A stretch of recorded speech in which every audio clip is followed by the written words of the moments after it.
Due to the overwhelming number of requests I've received to tell about my discoveries and my bizarre experiences in a cave that's not far from my home, I've created this webpage. I will outline the events that have happened to me during the past few months, beginning with my journey into a familiar cave in December 2000 and ending... well, it hasn't actually ended yet. I will use my caving journal as the text to tell about my recent experience. I will give them to you as I experienced them, in chronological order. I've included photographs that were taken during my many trips into the cave. I've also created a few illustrations to help the reader get a better idea of what things look like in the cave. All of the photos were taken by me or one of the few people I went into the cave with. I want to point out a few things before I tell about the events. Number 1. Most of the pictures were taken with a Kodak disposable type camera. I took a better camera into the cave on 1 or 2 of the trips, and pictures on this site are all original photos and have not been messed with or enhanced, other than where they were noted.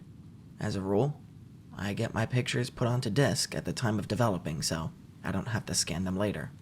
This ensures the best digital quality. Number 2. I will not reveal the names of the other people involved in this experience. If you know me well enough, you probably know them already. And number 3, I will not reveal the location of the cave to anyone for any reason, so please don't ask. I refuse to be held accountable for anyone's life but my own. I will refer to the cave as Mystery Cave. No, that is not its real name. If you think these events sound far-fetched, well, I agree. I would come to the same conclusion had I not experienced them myself. I will try to finish the site as soon as possible. Check the date on the main page to see when I've made updates. To protect myself from people who might want to copy this site, I include the following. All text on this and the following pages are my own words and copyright 2001. Signed, Ted. I will divide the text into 2. Text that is taken directly from my caving journal, and text that are my comments as I reflect on the experience. I will do my best to convey the thoughts and feelings I had during the entire event. I will not use the actual names of the other individuals involved. I will include the entire relevant text of my journal. Only small parts of the journal will I skip. This will only occur when the entry has nothing to do with the experience in the cave, such as eating dinner after trip, getting fuel or snacks, irrelevant details, and etc. My journal is fairly thorough. I will merely summarize what I'm cutting out of the actual entry. In an effort to present this experience in as accurate light as possible, I will type my journal as I wrote it, sans a grammar check. Please overlook my errors. My additional comments will help to clarify the things that I wrote in my journal. Caving Journal, December 30th, 2000. B and I decided to get into one more caving trip before the new year, so we set our sights on Mystery Cave. Not a spectacular cave, but since neither of us had been caving in a while, it would be nice to go to any cave. There was a bit of excitement to this trip. There was a small passage in the lower portion of the cave that I wanted to check out to see if it was possible to get past it. It had a small opening, but lots of air blowing out of it, even though it was way too small to climb through. I had never even checked to see what was inside the passage. We got our gear loaded up and hit the road by 3 p.m. We got to the cave in great time, since B likes to drive fast. We anchored from the usual tree and began to rappel into the cave. I went down first and got my gear together while B came down. I will refer to B many times. We've been caving together for many months now. He was injured in a caving accident a few years ago, and was told that he would never walk again. Through hard work and perseverance, he not only walks, but can get around very well in caves. The trickier parts of a cave might slow him down a bit, but he can make it. He patiently works through an obstacle until he gets past it. As for the reference to the small opening in the cave, there is a saying among cavers, if it blows, it goes. Meaning if a passage has a good flow of air, it is probably worth investigating. After we explored all of the usual passages, we climbed down to check out the hole. The hole is located deep in the cave, near the lowest part of the cave. It is on the side of a cave wall, about 3 feet from the floor. To look inside the hole, I had to kneel down to duck under an overhang of a rock. Here's the original opening. I put my glove in the hole for size reference. I used my backup mini mag light and held it inside the hole to see what I could see. I was excited about what I saw. The wall around the hole was about 3 to 5 inches thick. It led into a tight passage, and the passage opened up a bit just inside the hole. It continued back about 10 to 12 feet in a small crawl space, and after that, it seemed to really open up. Although how much, we couldn't tell. This could be a virgin passage. Obviously, no one has passed through this route, but there could be a way into the passage from the other side. To even get to the crawl space, we would have to enlarge the opening. Currently, it's about the size of my fist. Once we get past the opening, we would have a tight crawlback to where it opened up. It would take some work, but we thought we could do it. We sat down for a few minutes to rest and contemplate our plan of attack. While we sat there in the darkness, we could hear the wind howling from the other side of the passage. It was a low, eerie noise. We could also hear a low rumble from time to time. No big deal though, the cave is in the vicinity of a highway that has heavy trucks driving on it, so we figured the rumble was the effect of the trucks resonating through the rocks. We determined that our best plan would be to haul a cordless drill into the cave to drill into the rock. Then we could take a bullpen and a small sledgehammer and break up the rock. It seemed pretty straightforward. We would widen the hole big enough to squeeze in and see what was on the other side. The efforts to haul all of the equipment down to the hole would be a pain, but we hoped it would be worth it.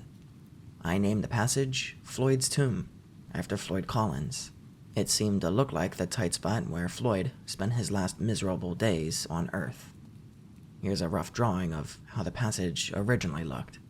Floyd Collins was a caver back in the early 1900s.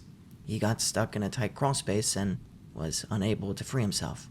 It is an amazing story that is detailed in a book called Trapped, the Story of Floyd Collins. Or, I think that was a title, I don't recall the author. Calling our passage Floyd's Tomb was not only a tribute to Floyd, but a commentary of the size of the passage. In retrospect, it is funny how simple I thought this was all going to be. I figured a few hours work, and we would be in.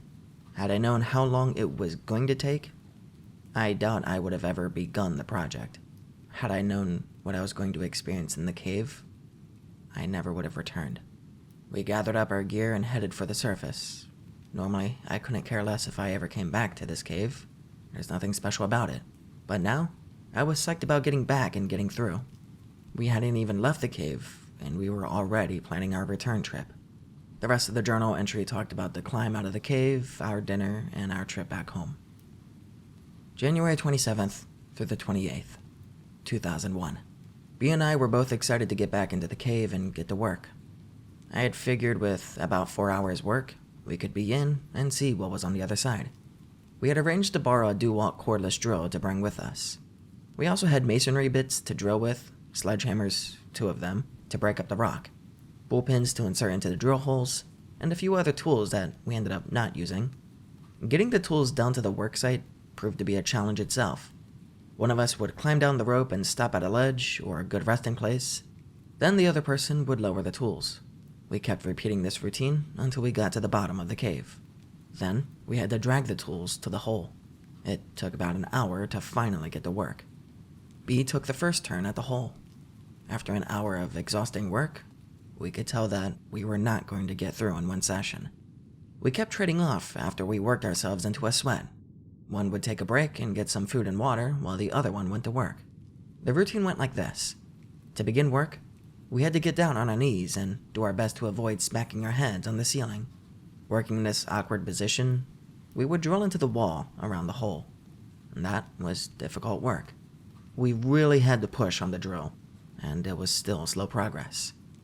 Then we inserted the bullpen into the hole and hammered it until the rock broke up. Then we would repeat the process. To give you an idea of how slow it went, the typical size rock that would break off was about fingernail size. If we broke off a large piece, maybe about 1/3 the size of my palm, it was cause for celebration. From time to time, for variety, we would just wail on a cold chisel with a 5-pound sledge. It was slow progress.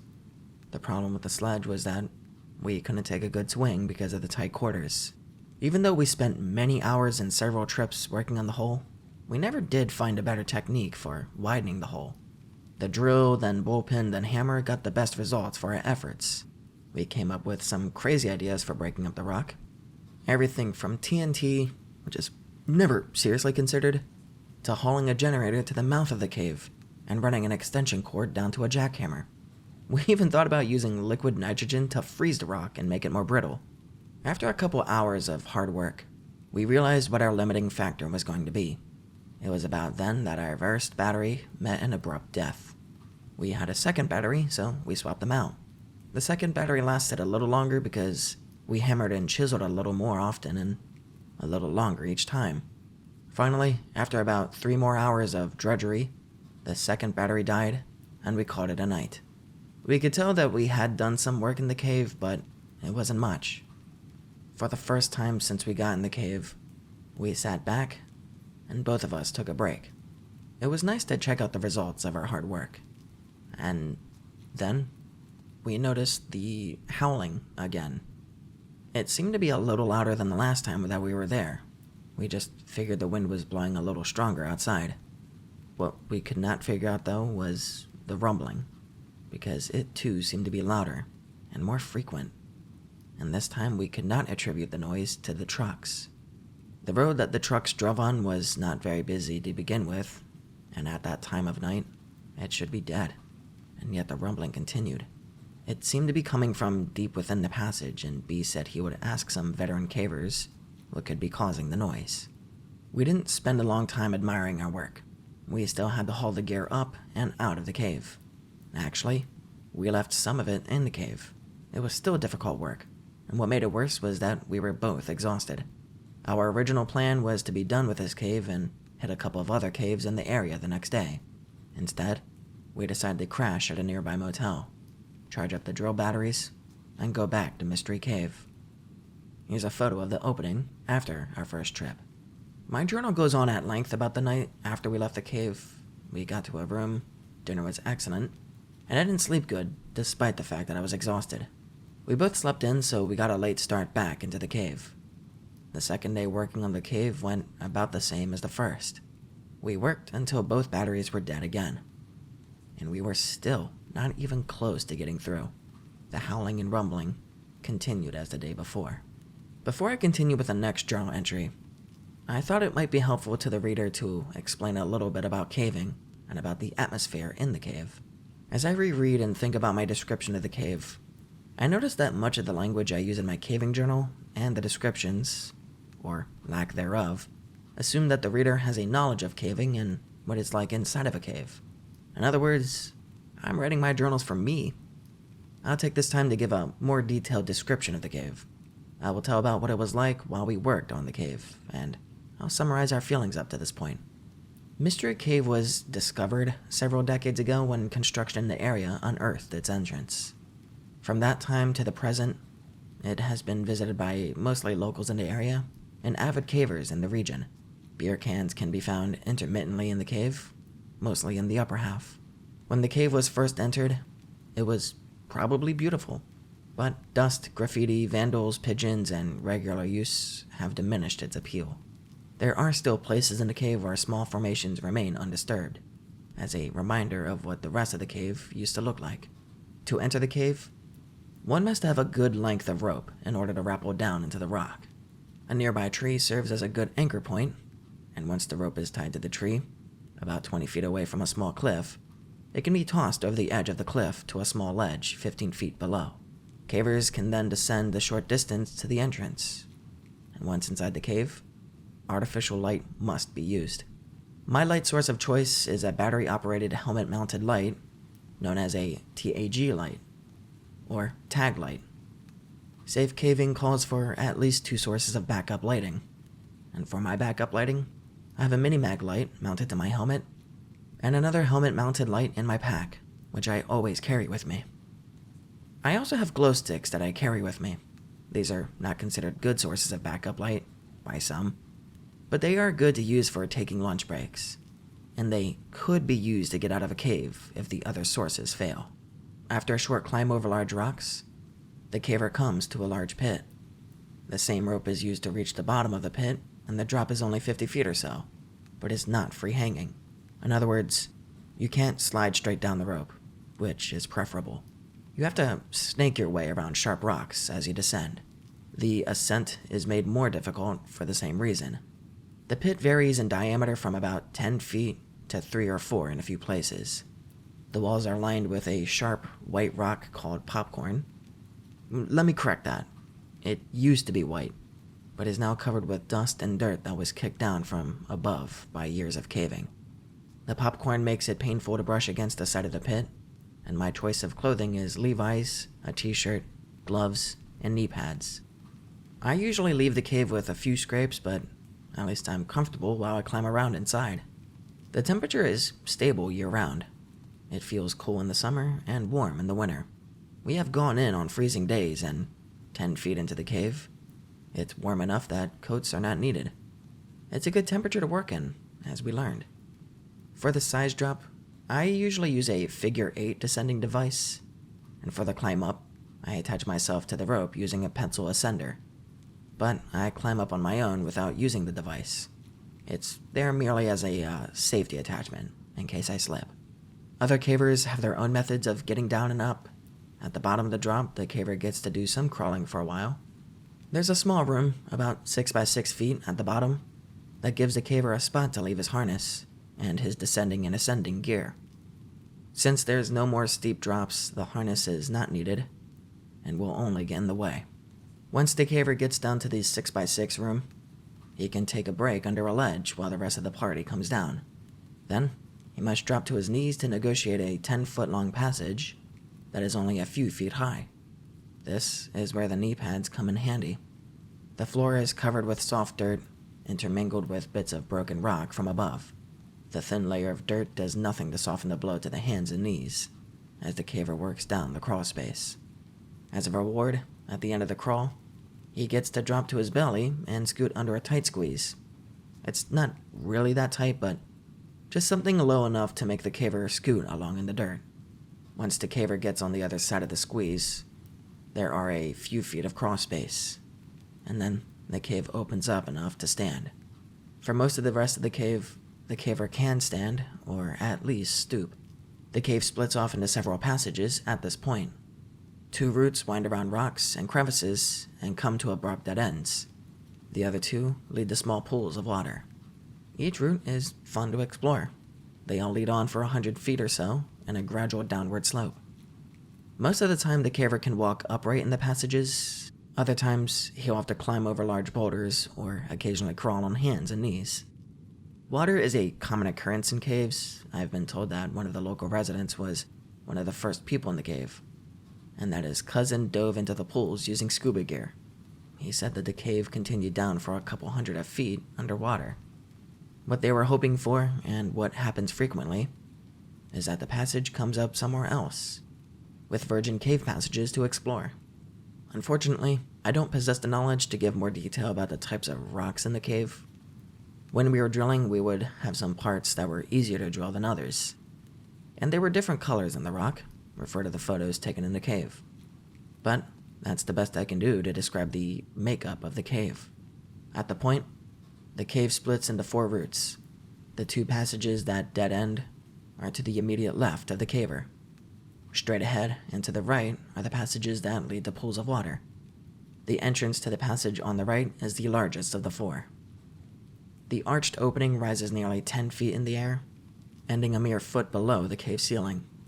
As the caver enters the passage, the ceiling gradually lowers until it's about 6 feet high. It continues at the same height for the 40 feet that the passage travels in a continuous direction. This section of the cave resembles a hard rock mine, its arch nearly perfect, and the floor flat and easy to walk on. It's easy to picture rusty mine cars on rail lines and dust-covered miners with blistered hands gripping dull picks. The pseudo-mine comes to an end, and the caver is once again forced to drop onto hands and knees and get reacquainted with the floor of the cave. This time, the crawl lasts about 20 feet. The floor is sloping gently downward for the first half of the crawl, and then it gets fairly steep and slippery. Able-bodied cavers can still climb carefully down the slippery slope. When I go with B, I carry the end of the rope that we used to get down to this point. I usually need to tie another short length of rope to the first rope to make sure he can use it to reach the bottom. The crawl lasts a few feet beyond the bottom of the slide. Over the next 10 to 12 feet, the caver slowly begins to regain the standing position. After walking a few feet and climbing down a short drop-off, the caver arrives at a small level area, which has a passage leading down immediately to the left. The passage ends 75 feet later at one of the small bodies of water, and to the right is a rock wall. Straight ahead is an indentation in the wall which goes back about 3 feet. On the wall at the rear of the indent is a small hole about the size of a softball. To get near the hole, the caver ducks under an overhang and kneels upon the rocks that rise above the floor by a few inches. By the time the caver reaches this point, he's either warm or sweating, and the first thing he notices is the cool breeze blowing out of the hole. It was my recognition of this hole as a potential doorway to unexplained portions of the cave that ultimately led to this telling of my experience. As has been my tradition for all the years I've been caving, the party reaches a point in the cave, usually at the deepest part of the cave, that all lights are extinguished.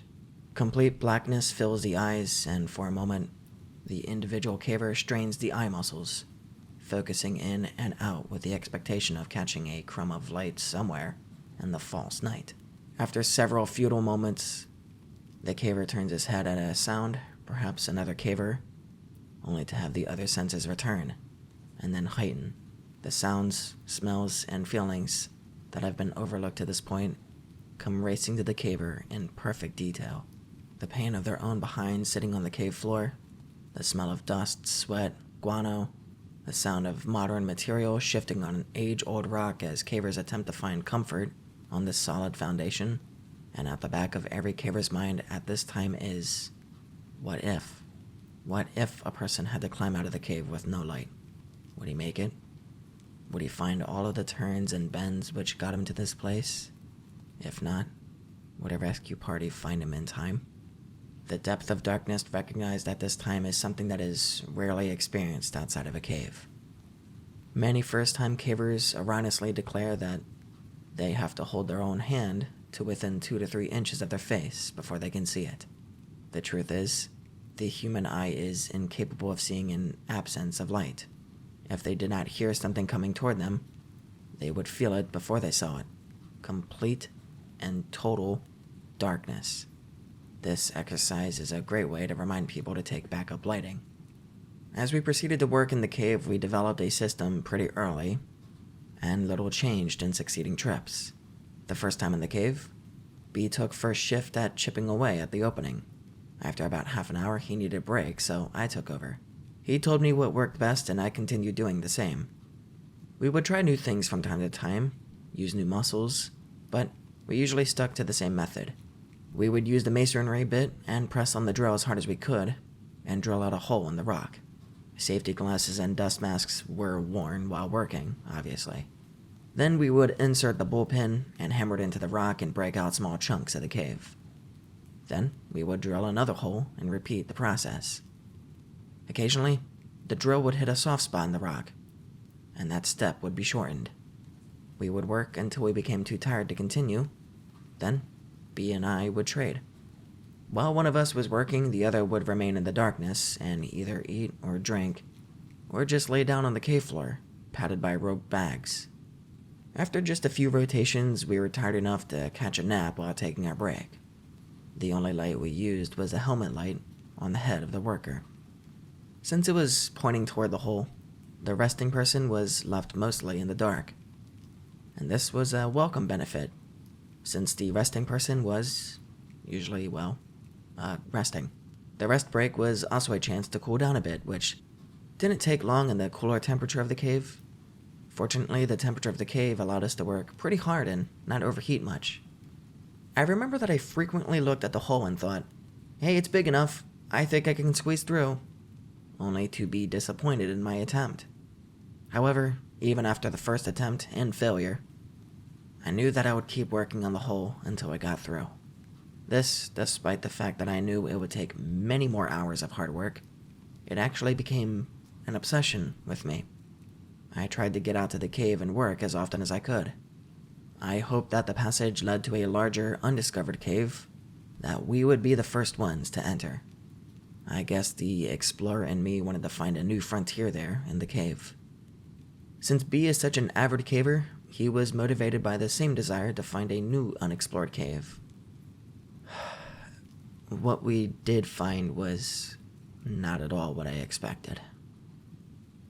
Scarcely 2 weeks had gone by, and already we are on our way back to work in the cave. We admit we've become obsessed with the idea of getting through the passage. That might be a sign of how exciting our lives really are.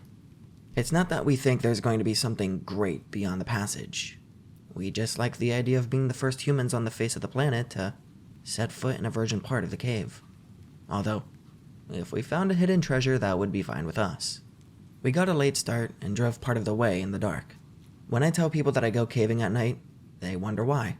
They don't stop to think that it is always night once you're inside the cave. All the way out to Mystery Cave, we talked about new ideas to speed up our work. B also told me he talked to some caver friends of his that came up with an explanation about the rumbling noise. They thought it might be the sound of water deep within the cave, possibly a waterfall.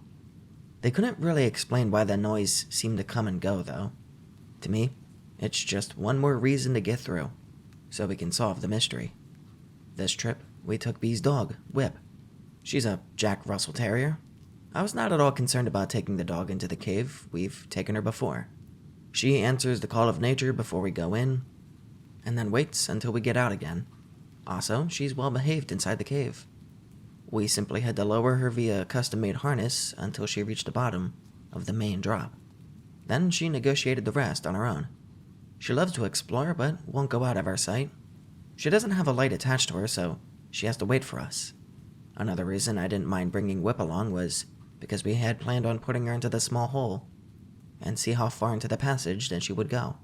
That might give us an idea of what is on the other side. We knew that if there were a drop-off that we couldn't see, the dog would just turn around and come right back out. We thought we might have to do some work on the hole before even the dog could get through. Here's B's dog, Whip, near the entrance to the cave. Despite working in the dark of the night, we were able to rig up and get down pretty quickly. We didn't take as many tools as last time. And plus, we left some in the hole so we wouldn't have to haul them out and back in again.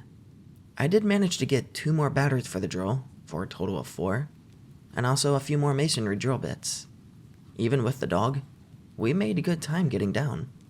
And then something bizarre happened that I can't quite explain. The dog began exploring as soon as we let her off the rope. She was in dog heaven, sniffing and darting around at our feet. She would run from one person to the other as we made our way back to the worksite. At the point, the cave splits into 4 passages, and the dog seemed to just run out of juice. She just stuck right by either B or me, and that seemed kind of odd. As we progressed further into the cave, she would only stay by B. She seemed edgy, like she saw something that she didn't like. As we approached a short drop-off before the hole, she stopped and would only come further after we coaxed her. The hair on her back stood on end. And finally, as we got to within 20 feet of the hole, she began to whimper and hide behind B. Her tail was between her legs and she was cowering down on the ground. It was strange. I have seen her square off with dogs twice her size, but now she acted as if Satan himself was lurking in the darkness. I figured there must have been other animals that used the cave as a home, and Whip might have smelled their scent. Too bad it upset her, because now there was no way she was going into the passage. We decided that with this new development, the nervous dog, one of us would work while the other stayed with the dog a few feet away from where we were normally resting. We got right back into our routine of drilling, hammering, and etc.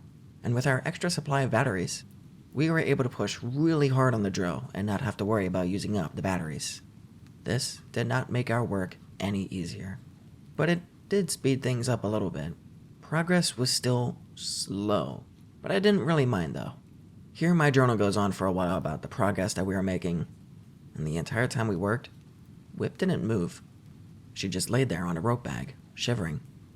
She would whimper from time to time.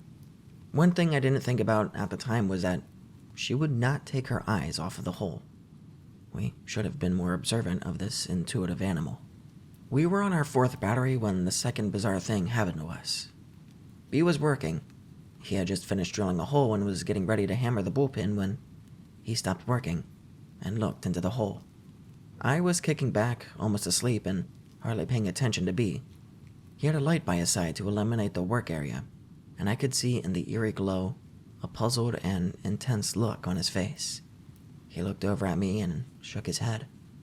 I asked him what was up. He said that he swore he just heard a strange noise emanating from the hole. It sounded like a rock sliding on rock, sort of a grinding sound. I assumed his ears were just ringing from the drill. He didn't wear any earplugs this trip. He assured me he heard what he said he heard. I didn't have an explanation, so I just went back to dozing. B sat in the quiet of the cave for a long time before he resumed work. Also, he would stop from time to time and just listen. B is very grounded and is not one to pursue some imaginary sound. I do believe he heard something, but I'm not too concerned about what it was. I assume we'll figure it all out once we get through the passage. The final battery lasted another hour or so. We were sitting around talking about our progress when I decided to see if I could get my head through the hole. My head easily fit, but there was no way my shoulders were going in.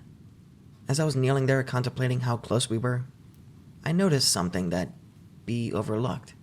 The wind had stopped. In all of the times I've been in the cave, I have always felt the wind blowing. The last time we were out working on the cave, the wind was blowing worse than ever. Even earlier, we remember the breeze cooling us off, but now, nothing. B said he didn't know when it stopped, and the rumbling had ceased too. Bizarre. This plain old cave was becoming mysterious.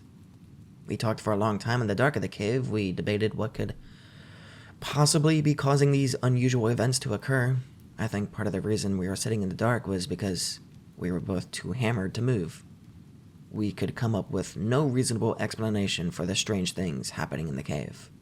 After sitting for at least a half hour, we slowly loaded up our gear and started for the surface.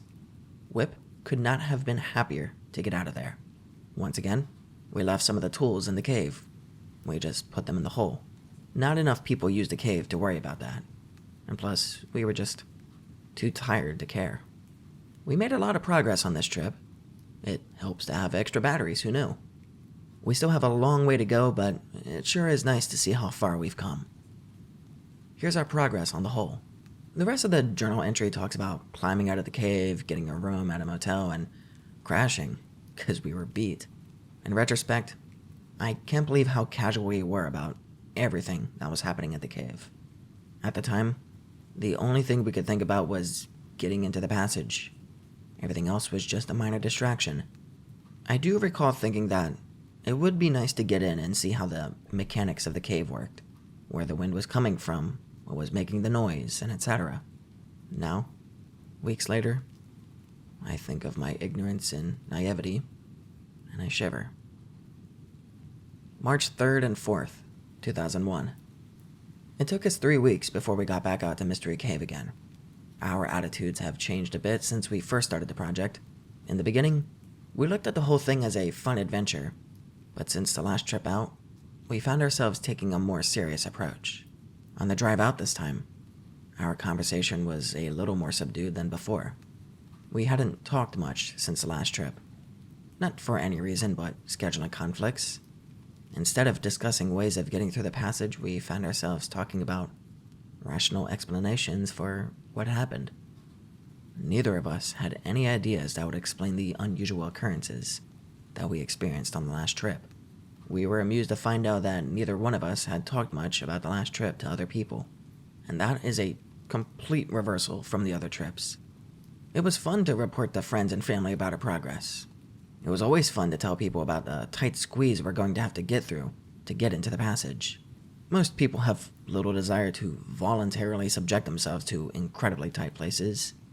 Actually, neither do I. But I will do it in order to get to the other side. Good motivation.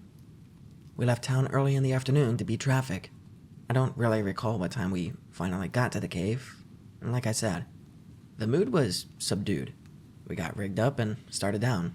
Obviously, B left the dog home this time. We took essentially the same gear as the last time. We left some of the tools in the hole to save our backs the agony of hauling the extra weight. Even with the gear, we got down a good time. We have a really good system for getting up and down. There was only one minor mishap this time. B scraped his arm on the descent. Not really bad, fortunately. He waited until we got all the way to the hole to patch it up. It was just a superficial cut. While he was getting the wound cleaned up, I started working. We both took note that the breeze was back, and the rumbling was present. We had 4 fresh batteries, and 4, or maybe 3.5 fresh arms. I had high hopes that this would be the day. It started out pretty slow. When we first started working on the hole, the thickness was about 3 inches. As we've enlarged the hole, the thickness was increased, and as a result, our progress has become slower. Still, we continued with as much energy as we could put into the work. The hole was big enough at least for me to put the hammer into the hole for reference, and then put the camera into the hole and take a picture of Floyd's tomb. It's difficult to get the exact feel of the tomb, but the lowest point, near the back of the picture, is about 7 inches high. The width is about 20 to 24 inches, and the hammer is a small 5-pound sledge. Note the abundance of rock on the passage floor. It's been nice to see the pile of broken rock below the hole get bigger and bigger. We've both realized that we are just going to have to put in a certain amount of work in order to get through, so we just get down to business. We don't usually talk much while we work, since one of us is, making a lot of noise with the drill or the hammer. Break times are used to chat momentarily about whatever topic pops into mind. The breaks take place whenever the guy that's working decides to switch roles. We both put in some pretty good work sessions. I have a little more stamina than B, but he gets just as much done in a shorter amount of time. Due to his upper body strength, we still celebrate the small victories we encounter along the way, and whenever a section we've been working on crumbles, we cheer. On the rare occasion that a fist-sized rock falls from the entrance, we whoop and holler. That's one small chunk of earth that no longer separates us from whatever lies on the other side. I still harbor the fantasy that there is a hidden entrance to the other side of the passage, and I don't know, years ago Spanish explorers hid their treasures in the cave and sealed up the entrance. And it has remained untouched until we find it. B has a more realistic, although more mundane theory. He figures that, get this, there's more cave on the other side. Well, we'll see who's right.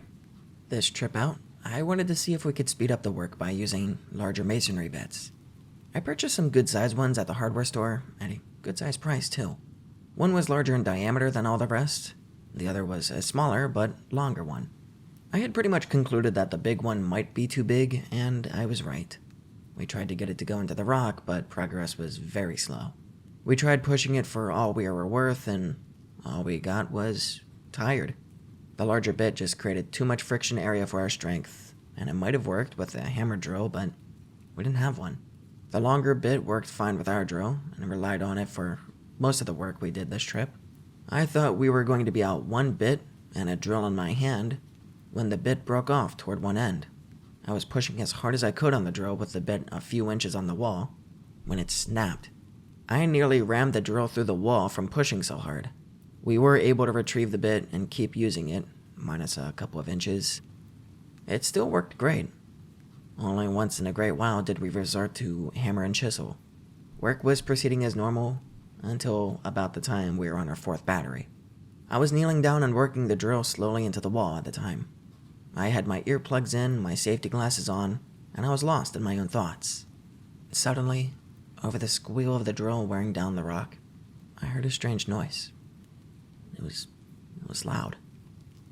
I could hear it over the noise of the drill, even though I had the earplugs in. At first, I thought it was just the drill bit doing its job on the cave. It would frequently complain by screeching and whining as we forced it into the wall, but now this was different. It took me several full seconds to comprehend that this sound was coming from inside the hole, and not the bit. I stopped drilling and yanked my earplugs out just in time to hear the most terrible scream I've ever heard trail off and echo into the darkness of the cavern. I stared wide-eyed at the hole. For several moments I didn't move, nor did I breathe. I turned to look at B, Moments earlier, he had been lying on the rope bag catching a nap. Now, he was standing upright, mouth open, with a look of concern on his face. I turned and looked into the hole again, half expecting to see a demon face staring back at me. Nothing was different in Floyd's tomb. I fixed my gaze on the back of the squeeze where the limits of my light reached. There was no motion, only darkness beyond the reaches of my light. In the complete silence that followed, I could hear my heart pounding in my ears. Not another sound could be heard in the cave. And suddenly, I heard a scraping noise behind me, and I straightened up. I nearly knocked myself out, hitting my head on the overhang. It was just B moving to turn on his light, but I was so wired it nearly sent me to my grave. B spoke, and again I jumped. He said to get some rocks and put them in the hole. He explained that whatever animal had made that noise might be able to get through the hole. I immediately grabbed a few rocks and hoisted them up through the opening. Using the handle of the sledgehammer, I slid the rocks as far back into the tunnel as I could reach, creating a wall between us and the other side. Since the squeeze is so small, it didn't take long. The entire time I was doing this, however, I was thinking that the noise certainly did not come from an animal. I didn't know if B really thought it was, or if he was just trying to convince himself. I didn't say anything to him about what I thought. From the time it happened to the writing of this journal entry, just 2 days later, I've tried to come up with some plausible source for such a noise. To describe it, I would say it sounded like, I don't know, a cross between a man screaming in fear and a cougar screaming in pain. It sounded like it came from the hole and was roughly 100 feet away. The horrific noise reverberated throughout the cave and throughout my ears. B estimated the scream lasted about 8 to 10 seconds.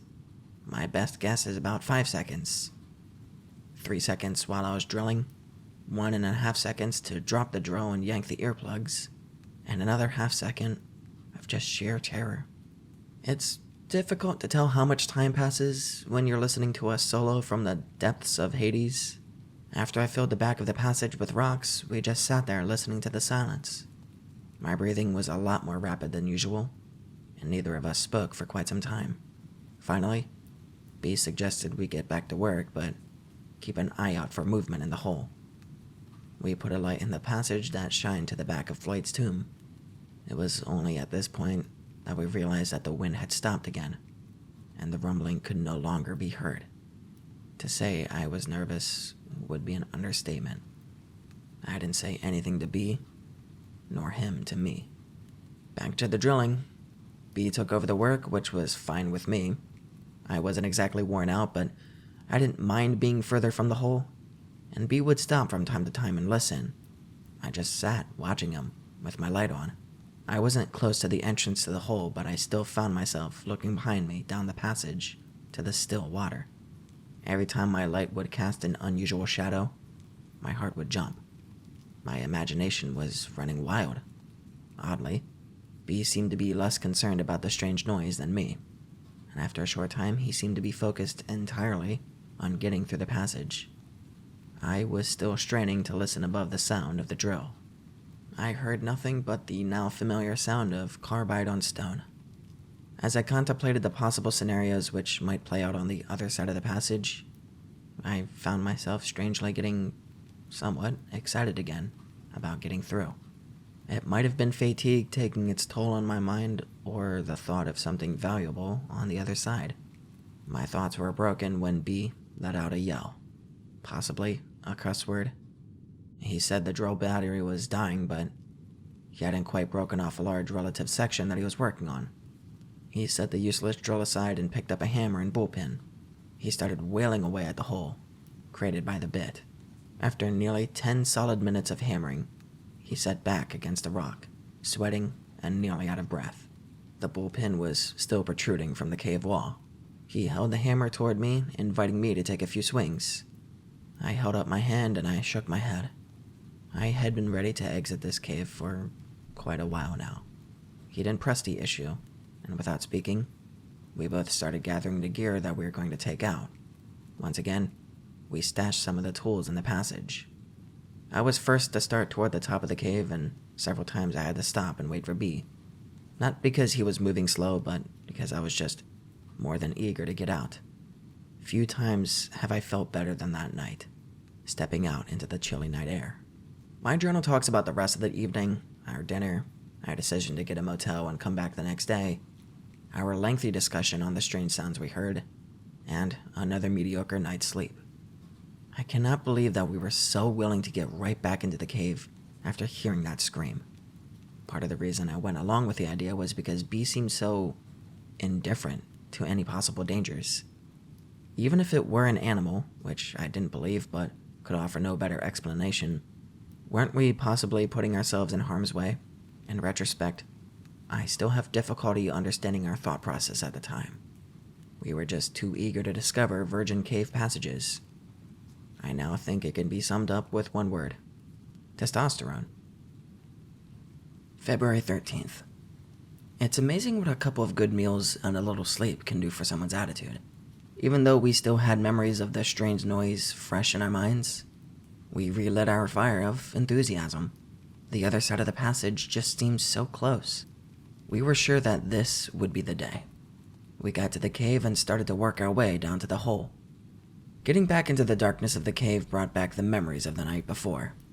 The sight of the circle of rock illuminated by our headlamps, the smell of dirt in the air, and the sound we made as we crawled across the rock. Once we reached the entrance to Floyd's tomb, however, we were once again ready to blaze the trail leading to an undiscovered part of the cave. We immediately noted the presence of the breeze blowing out of the hole and the rumbling. The bullpen sticking out of its hole was an obvious sign of where we needed to begin work for the day. B took over where he left off the day before.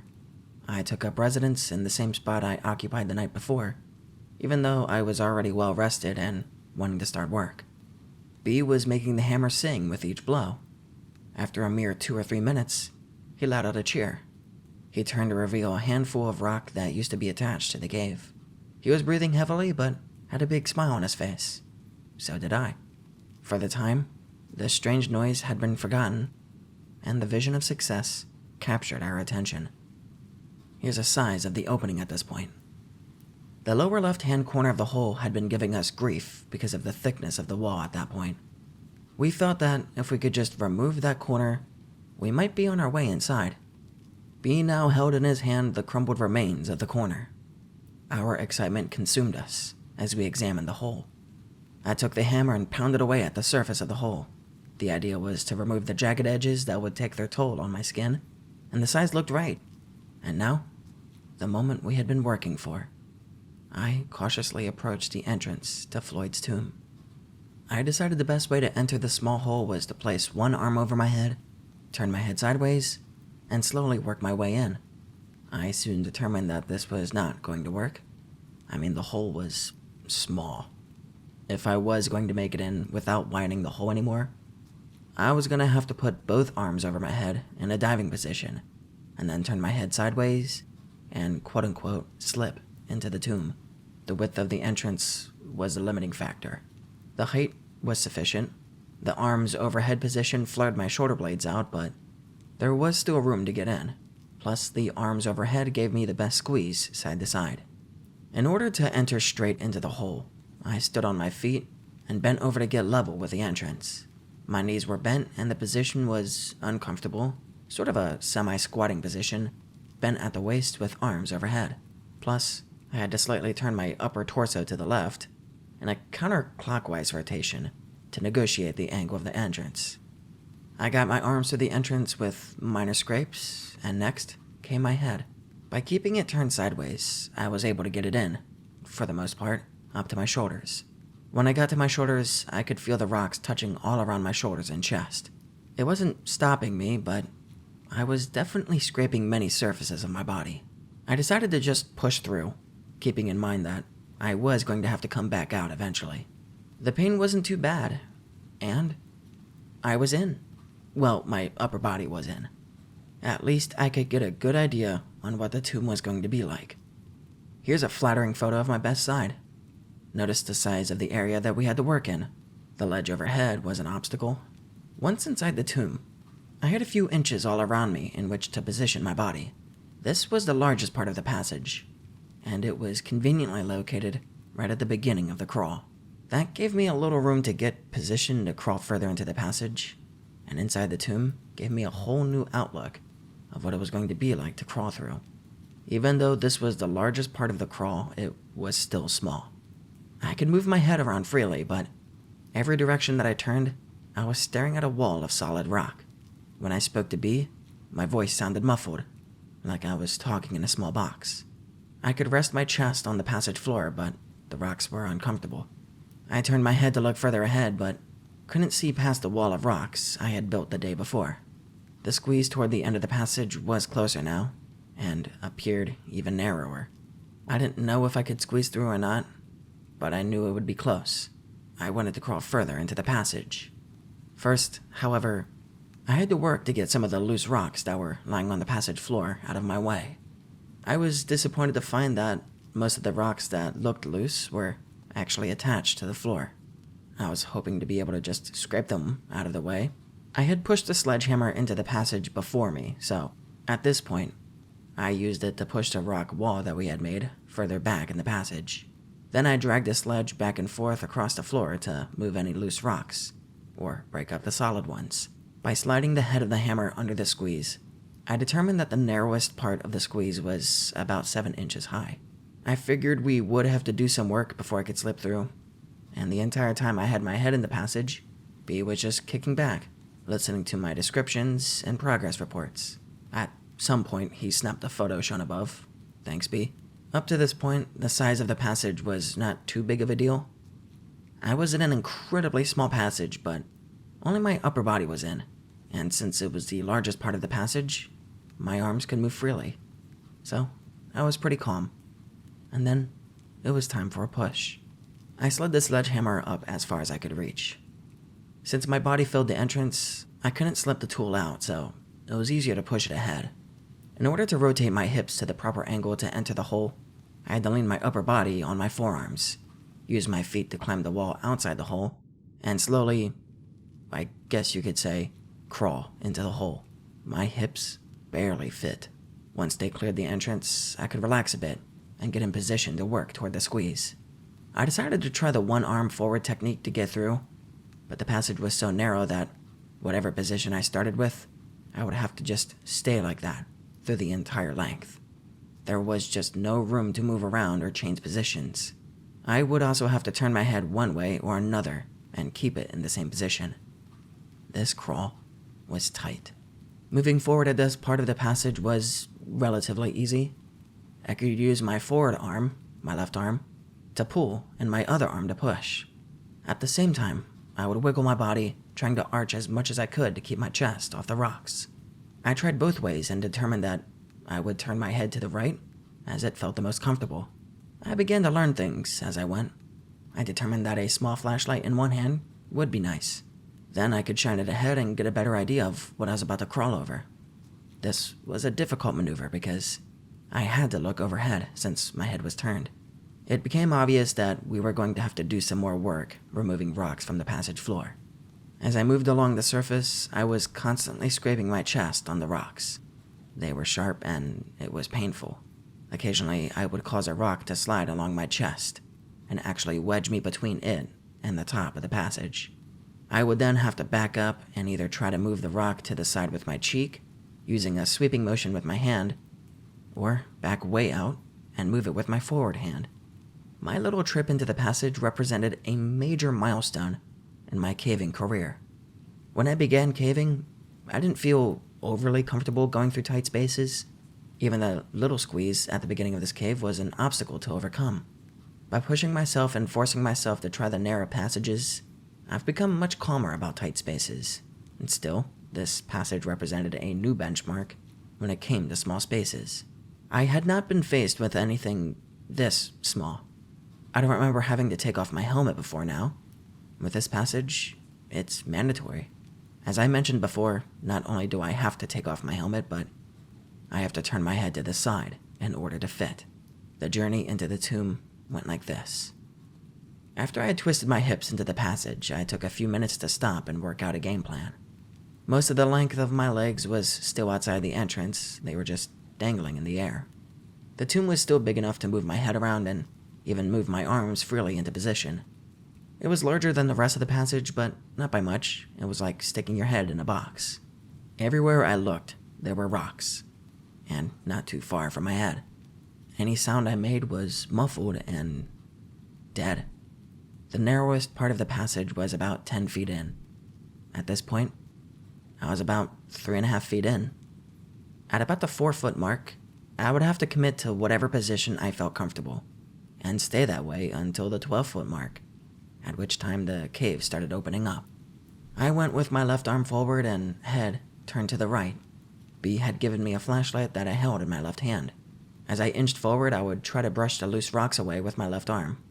This was somewhat successful, but there was a lot of rocks I missed or couldn't move. As mentioned, the first little bit of the crawl moved along fairly quickly since there was a little room above me to negotiate the passage. And then the wall started to close in around me. I had a few extra inches on each side of me, but the top of the crawl was getting very low. At about the 7-foot mark, I could feel the top rubbing my back as I would arch. After another half a foot, I couldn't arch anymore. I had to just push ahead with my toes and pull with my forward arm. I decided it would be a good time to see if I could back out. I tried it, and it was pretty easy. That gave me a lot more confidence. Still, I had B tie webbing to my feet, just in case he had to pull me out. Here's a last shot before my feet were all the way in. Note the webbing that B tied at my request. My neck was starting to get sore from being cranked to the side. My head was getting heavy, but to rest it, the only option I had was to lay it down on the broken rocks. It was painful, but I did it frequently. I was staring at the wall to my right, as it was a mere 4 or 5 inches from my face. Most of the time, I wasn't watching the wall. Either I had my eyes closed, which I sometimes do when I go through a tight spot, or the light wasn't shining in a direction that did me any good. It was very quiet in the tomb, other than my own breath. I was breathing heavy from the effort it took to move, and thankfully the breeze was present and cooled me off. By lifting my head and carefully touching the ceiling from time to time, I could gauge the size of the passage that my body would soon pass through, much like a cat using its whiskers to gauge an opening in a fence.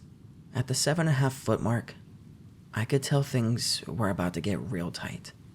While lying in the darkness in a passage deep within a cave, one is in a unique position to ponder. A mountain literally resting on top of me, the entire earth lying below. One tiny movement of earth and I would cease to exist. Or worse, to recognize the fear shared by Floyd Collins as he lay there, trapped for days deep within the heart of Mother Earth, incapable of freeing himself from his earthen prison. Picture yourself in my position. Lying on your stomach, your left arm is extended over your head, your right arm is at your side, having only a few inches in which to move. Your arms and hands are sore and bleeding from crawling and pulling yourself across the broken rocks. Your entire body is resting on the rocks. Your neck gets tired of holding your head off the rocks, so you gently rest your cheek on the rock to rest. Once you start again, you have to push with your toes to scoot your body forward, sliding across the rocks. After moving a few inches, you're breathing hard and you have to rest. As you inhale, you can feel your back pressing hard against the top of the squeeze. It takes several minutes before you recover enough to press forward. The entire time you're lying there, you think about how you're going to get back out, and what if? Well, that's pretty much what I was going through at this point in the passage. I decided that this would be a good time to throw in a photo of the squeeze. The photo was actually taken on a different trip, but it shows how tight things were at that point in the passage. Notice my head turned to the side, not by choice, and you can see how I'd rest my cheek on the rocks. You can also see how difficult it is to look ahead of me. My arms are pinned to my side. I later determined that would be the best position. There is virtually no space between the top of the passage and my back, not for the claustrophobically inclined. This is Floyd's tomb. When I reached a point where my back was rubbing, and I could feel with my head the passage was not getting bigger, I knew I was most likely not going to get through. Still, I decided to give it one more push. If I had been in this position a year ago, I would have been in a state of panic, but not today. Today I was pretty pumped. I took a few minutes to rest, And then I went for it. I exhaled completely all of the air in my lungs. This caused my chest to collapse enough to scoot forward a few inches. Because it takes so much effort to scoot, I only went a few inches before I had to stop and breathe. As I inhaled, my chest pressed hard against the floor and my back against the top. It took a little longer to get my breath back. Unbelievably, I did it again. Exhale, scoot, rest. Again, only a few inches. Repeat. I took a few extra minutes to quote-unquote enjoy this position, to be pinned in this small passage, and wow, I couldn't believe how relaxed I was. I tried one more time to exhale and scoot, and my back was rubbing too much to continue. Despite the failed effort, I was psyched. I took several long minutes to lay there and recover from the effort. B had been encouraging me the entire time. It was fun to hear him cheer as he saw my shoes go deeper and deeper into the hole. Backing out was not too difficult, but it did take some work. I encountered the same obstacles as when I went in. After I wiggled my hips out of the hole, which took some time, I had trouble getting my shoulders out. Both arms were overhead at this point. My shirt was getting caught on the rocks, and my shoulders were brushing the sharp rocks. After struggling to find a good position, I gave up and just pulled my upper body out. And scrape. My shirt pulled up over my head and I had some nice scrapes on my shoulders. But I didn't care. To me, this trip was a success. I had pushed myself beyond what I thought was possible. I kneeled at the entrance and I looked into the narrow passage that I had just been in. The rock wall was now at the 11-foot mark. I had pushed it a little way with my forward arm. The smallest point was at the 9-foot mark. We were close. Between the work and the excitement, I was tired. I just sat on the rope bag, grinning. What a trip. Here's our progress on the whole. The rest of the journal entry talks about the usual, our climb out, dinner, trip home, etc. On our way home, we brainstormed and came up with some ideas that would help us get through. We both invented some tools to remove the rock on the floor, deep within the passage. We were both very excited by this trip. I from pushing my limits in the cave, and B from his success in climbing out of the cave. This was the first time he was able to climb all of the way out without the help of climbing devices, nor my help. It was a personal success that showed the progress he had made since his accident. Pretty cool. I remained amazed that we could so easily forget the terrifying moment we experienced just the day before. All had been forgotten, with the strange noise being blamed in our minds on some rational, harmless explanation. April 7th, 2001. Prior to going back out to Mystery Cave again, we spent a lot of time preparing. We made a squeeze box, which is a wooden box, the opening of which can be adjusted in size. We could then crawl through the opening and measure to see how tight of a squeeze we could fit through. From that, we were able to determine that I need about 8 inches in height to get through the smallest portion of Floyd's tomb. That meant we would have to scrape out about an inch from the floor of the passage. We also learned that the best position I would need to get through the passage would be on my stomach, with my arms by my side, and, of course, my head would be turned one way or the other. That position allowed my shoulder blades to drop to their lowest point. In order to move, I would push forward or backward with my toes. It sounds difficult, but it felt adequate, and later, it proved to work sufficiently. The second thing we did to prepare was to construct the tools we invented to work within the cave. I came up with a clever way to chip away inside of the passage without having to climb inside. I had my neighbor weld together several lengths of steel pipe in a manner that would allow us to take it apart while we climbed down to the tomb, but still have the strength necessary to hold up to a blow from a hammer once it was together. We made our own tips that we could screw into our pipe to reach the area that we needed to work on. B came up with a cool design for a scraper using an angle iron. He had his neighbor weld it together. It proved to be an invaluable tool for scraping and removing the rock. We were both proud of our inventions. I also made a device to hold my drill that attached to our pipe. We ended up not using it since B's scraper device worked so well. Here's a picture of B, edited to protect his identity with the pipe that we made. I took the picture facing away from the tomb. He's sitting on the rope bag that we used as a bed. Behind him to his left is a passage that leads down to the still water. Behind him to his right is the last drop-off before the passage. You can see some orange webbing that we used to climb down and up. I took an oath. I made a vow. I would not leave the cave until I had made it through the passage, until I have conquered Floyd's tomb. This would be the trip. It had been a long time since we had been out to Mystery Cave. We had been busy though. We had made the tools that we had talked about, and it was fun coming up with ideas. Also, we made a squeeze box to determine the best technique for getting through the tight spot. Plus, we knew about how much rock we needed to remove before we could get through. We were excited to get back out to the cave to finish our project. Our climb down to the passage took a little bit longer than usual since now we had extra tools to carry. Once we got down to the passage, we immediately got to work using B's scraping tool with the pipe that I had made, and it worked like a charm. We could hammer the pipe on one end, and the scraping tool on the other end dug into the rock. Then we could push the debris all the way through the passage and out of our way. When we needed to measure our progress, we would turn the scraper sideways in the passage and observe the clearance. We worked for about 2 hours before I had a desire to try the tomb. I just wanted to make sure I was going to make it through on the first try. B made one more sweep of the passage floor, clearing any loose rocks from where I'd be crawling, and pushing the wall that we had made to the back of the squeeze. I made preparations for the crawl by fashioning duct tape suspenders, if you would, to prevent my shirt from sliding around while sliding across the rock. I went with a flashlight in my hand, even though my hand would be at my side. I knew I would need it once I got through. As an expression of faith, I did not tie a rope to my feet. I was confident I was going to make it, and finally, I made the attempt. Although I didn't mention it in my journal, we did notice the breeze was back, and the rumbling was present. Since we didn't do any work to the entrance, I had to go through the same dance routine to even enter the passage. Once I got my upper body through the hole, I shined the flashlight ahead of me to work out a plan of attack. The passage didn't seem any bigger than last time I was there, but most of the work was done deeper in the squeeze.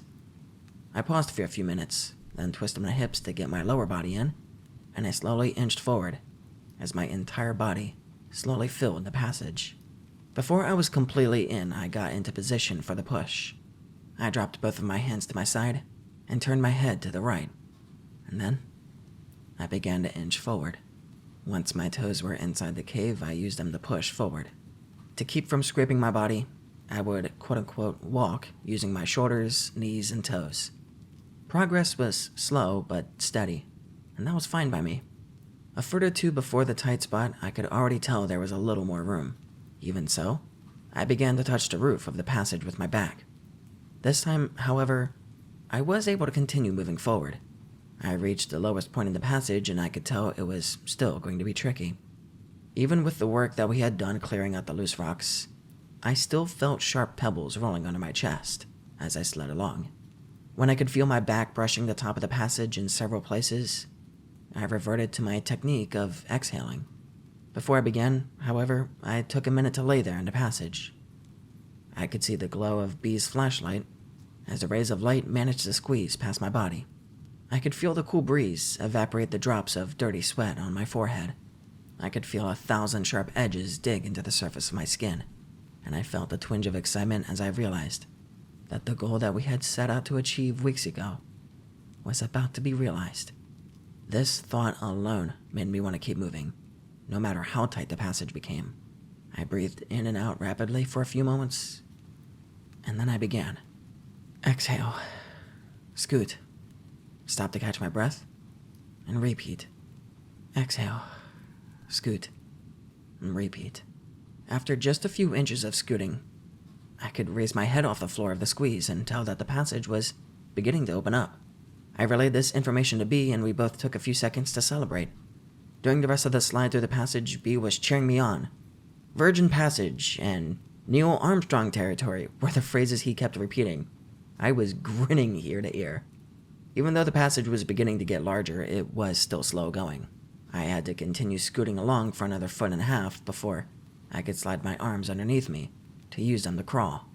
At that point, I felt my journey was essentially over. I was able to sit up slightly and move the rock wall that we had erected several trips ago. Those rocks served as a somber reminder that a little caution would be wise. I shouted back to B that I was through. We both took a moment to congratulate ourselves on our success. B would likely never be able to squeeze through the passage and see what I was seeing, so I gave him a description of what the cave was like. At this point, I only had my mini-mag, so I couldn't see very far into the passage. The end of the passage made a gentle right turn and seemed to go for a ways. I was unable to do anything at this point but sit due to the size of the passage. All of the broken rocks we had pushed through Floyd's tomb were around me at this point. There was no other signs of human intrusion. I had to wait until B passed me my helmet light to get a better feel for the cave. B used a pole that we made to slide me the end of a rope, and then I was able to pull all of my gear through the squeeze. The first thing he sent through was my helmet and a light. After I got the light fired up, I was able to see our new section of the cave. All ours. It was an exciting experience to see the results of hours of hard work over the course of several weeks. At this point, we still had no idea what the cave had to offer. The only thing I could see was a passage immediately following the squeeze.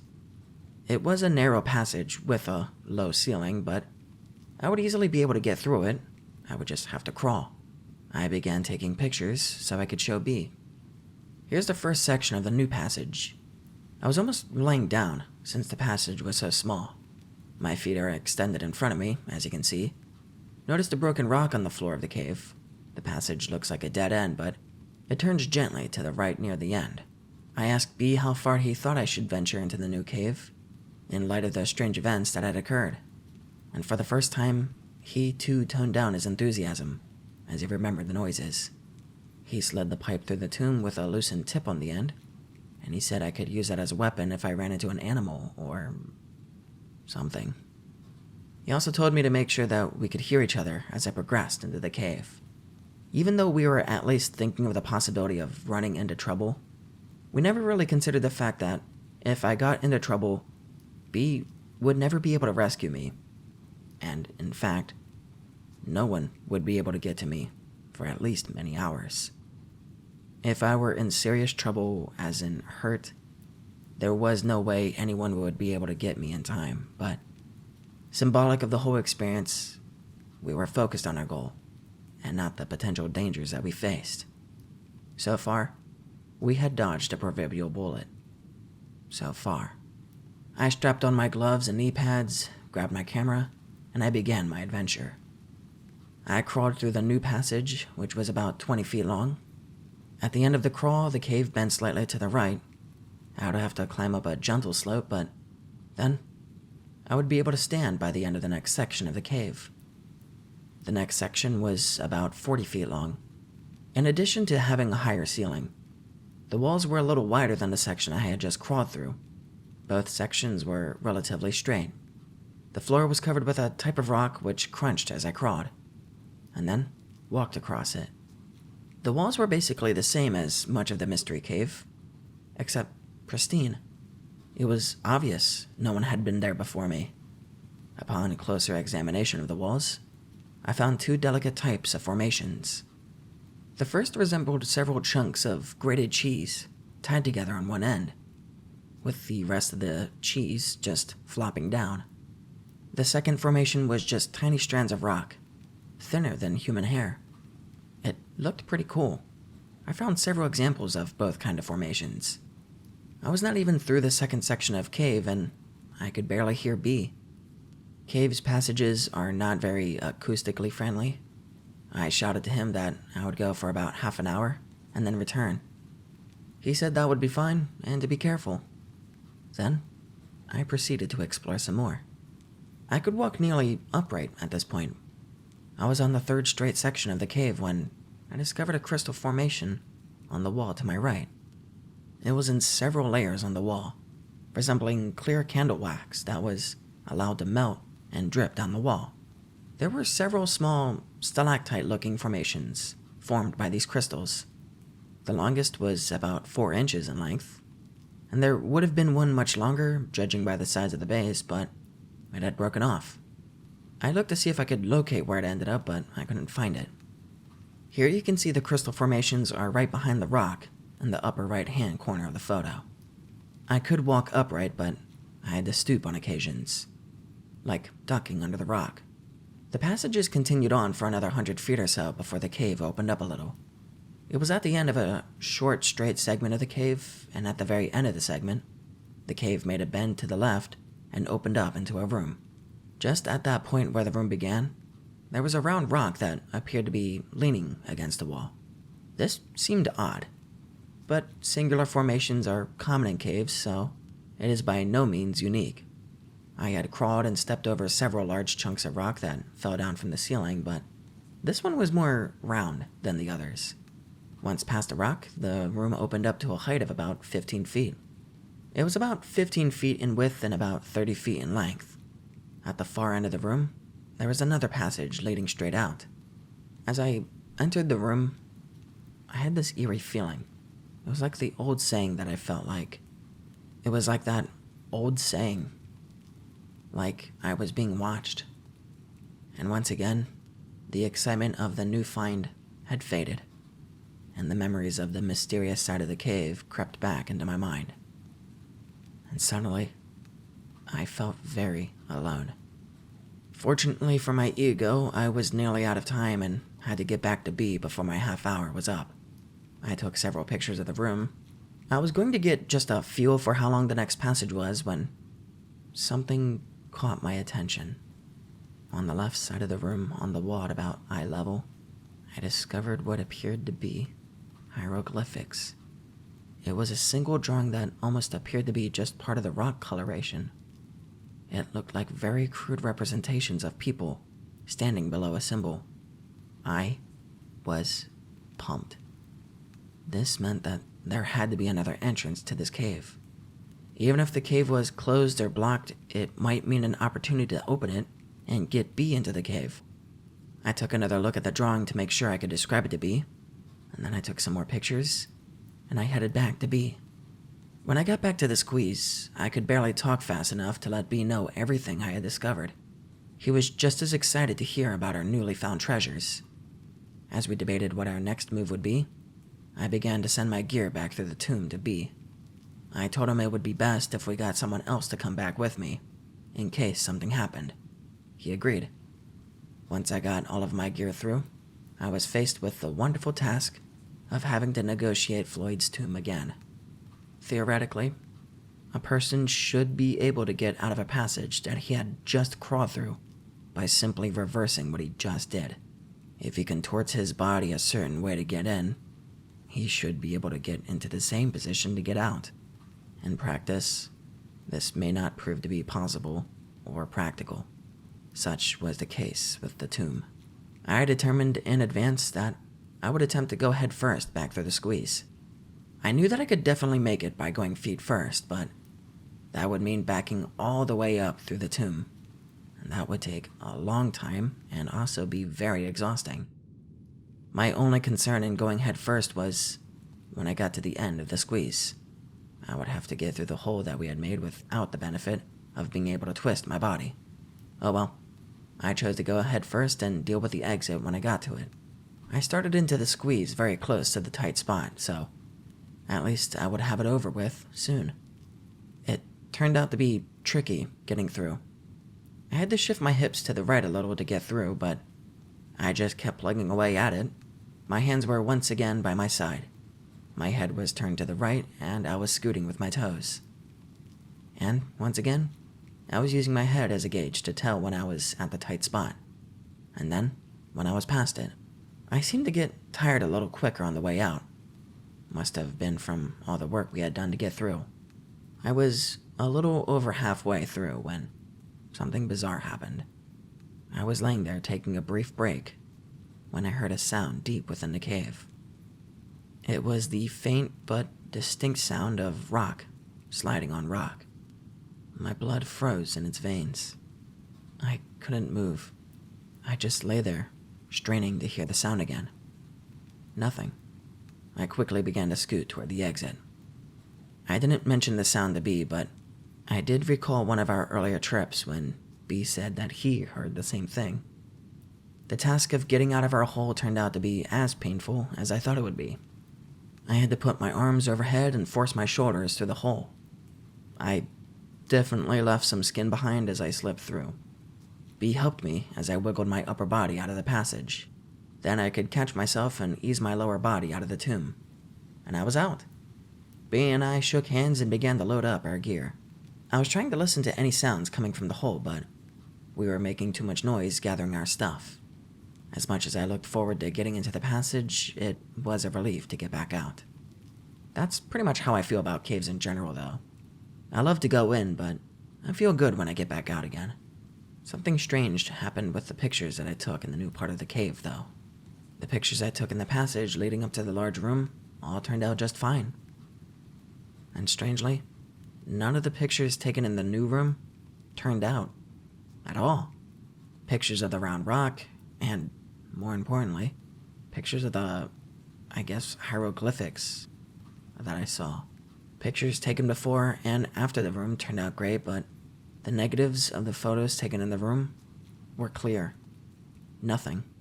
I remember what the hieroglyphics looked like, so I drew a picture to give you an idea of what I saw. It's a crude drawing of what I saw, but it's accurate. The first thing I thought when I saw it was Blair Witch Project. It kind of has that same feel to it. The symbol was in the center, and several figures that looked like people raising their hands were below this. April 14th, 2001. This is the last picture before I entered the large room. At the end of the passage, partially hidden in the shadows, is that round rock that I saw. Here's the same picture with the round rock outlined. You can't really tell from these pictures what you're looking at, but they're the only ones I got of the round rock. Only a couple days elapsed before B found someone who wanted to explore the passage with us. B told me he talked to a few other people who couldn't make it because of scheduling conflicts. He said they really grilled him for information about the cave and about the passage. He wouldn't tell them which cave it was to ensure that we explored it to our satisfaction before we made it known to the public. Even the guy who ended up going with us did not know which cave until we were very close to it, and he was sworn to secrecy that he would not reveal the location of the cave to anyone on the planet. I won't identify him by name, so I'll just refer to him as Joe. Joe, B, and I set out early in the morning to make sure we could spend all the time we wanted in the new passage. When we got to the cave, we were able to rig up and descend rather quickly. It helps when you don't have to haul half a hardware store down into the cave. Joe was impressed by our work. Even B and I took a minute to pat ourselves on the back for all of the hard work we put in, and for the fact that we made it through. Joe was a rather thin caver who has had a lot of experience in caves. He said this might be the tightest squeeze he'd ever been in, but it didn't bother him. I knew that physically he would be able to make it since I was bigger than him and I made it. He was just as excited as us to get through and get caving. Maybe more. He quickly got ready and was waiting to hear what the plan of attack was going to be. I figured I would send him through first since he was ready and I would follow. B would pass our gear through and wait for us outside the passage. B would give us 2 hours to return. It was nice of B to go down into the cave and just babysit us. It gets boring sitting there in the cave. And with our plan set, we were ready to roll. It was perhaps irresponsible of us not to tell Joe about all of the unexplained events that occurred in the cave until after he had gone through. But what exactly do you tell someone? How many of the weird things did we need to reveal to him? We didn't feel that we were in any danger, or we would not go in the cave ourselves. So we didn't tell him a thing prior to entering Floyd's tomb. Of course, when we did tell him afterward, it was too late. I couldn't believe how easy Joe slipped through the passage. He said it was tight, but it sure didn't look like it. Once he got in, we passed him his gear, and then I started in. Even though I knew that I could fit through, it was still a slow trip through the tomb.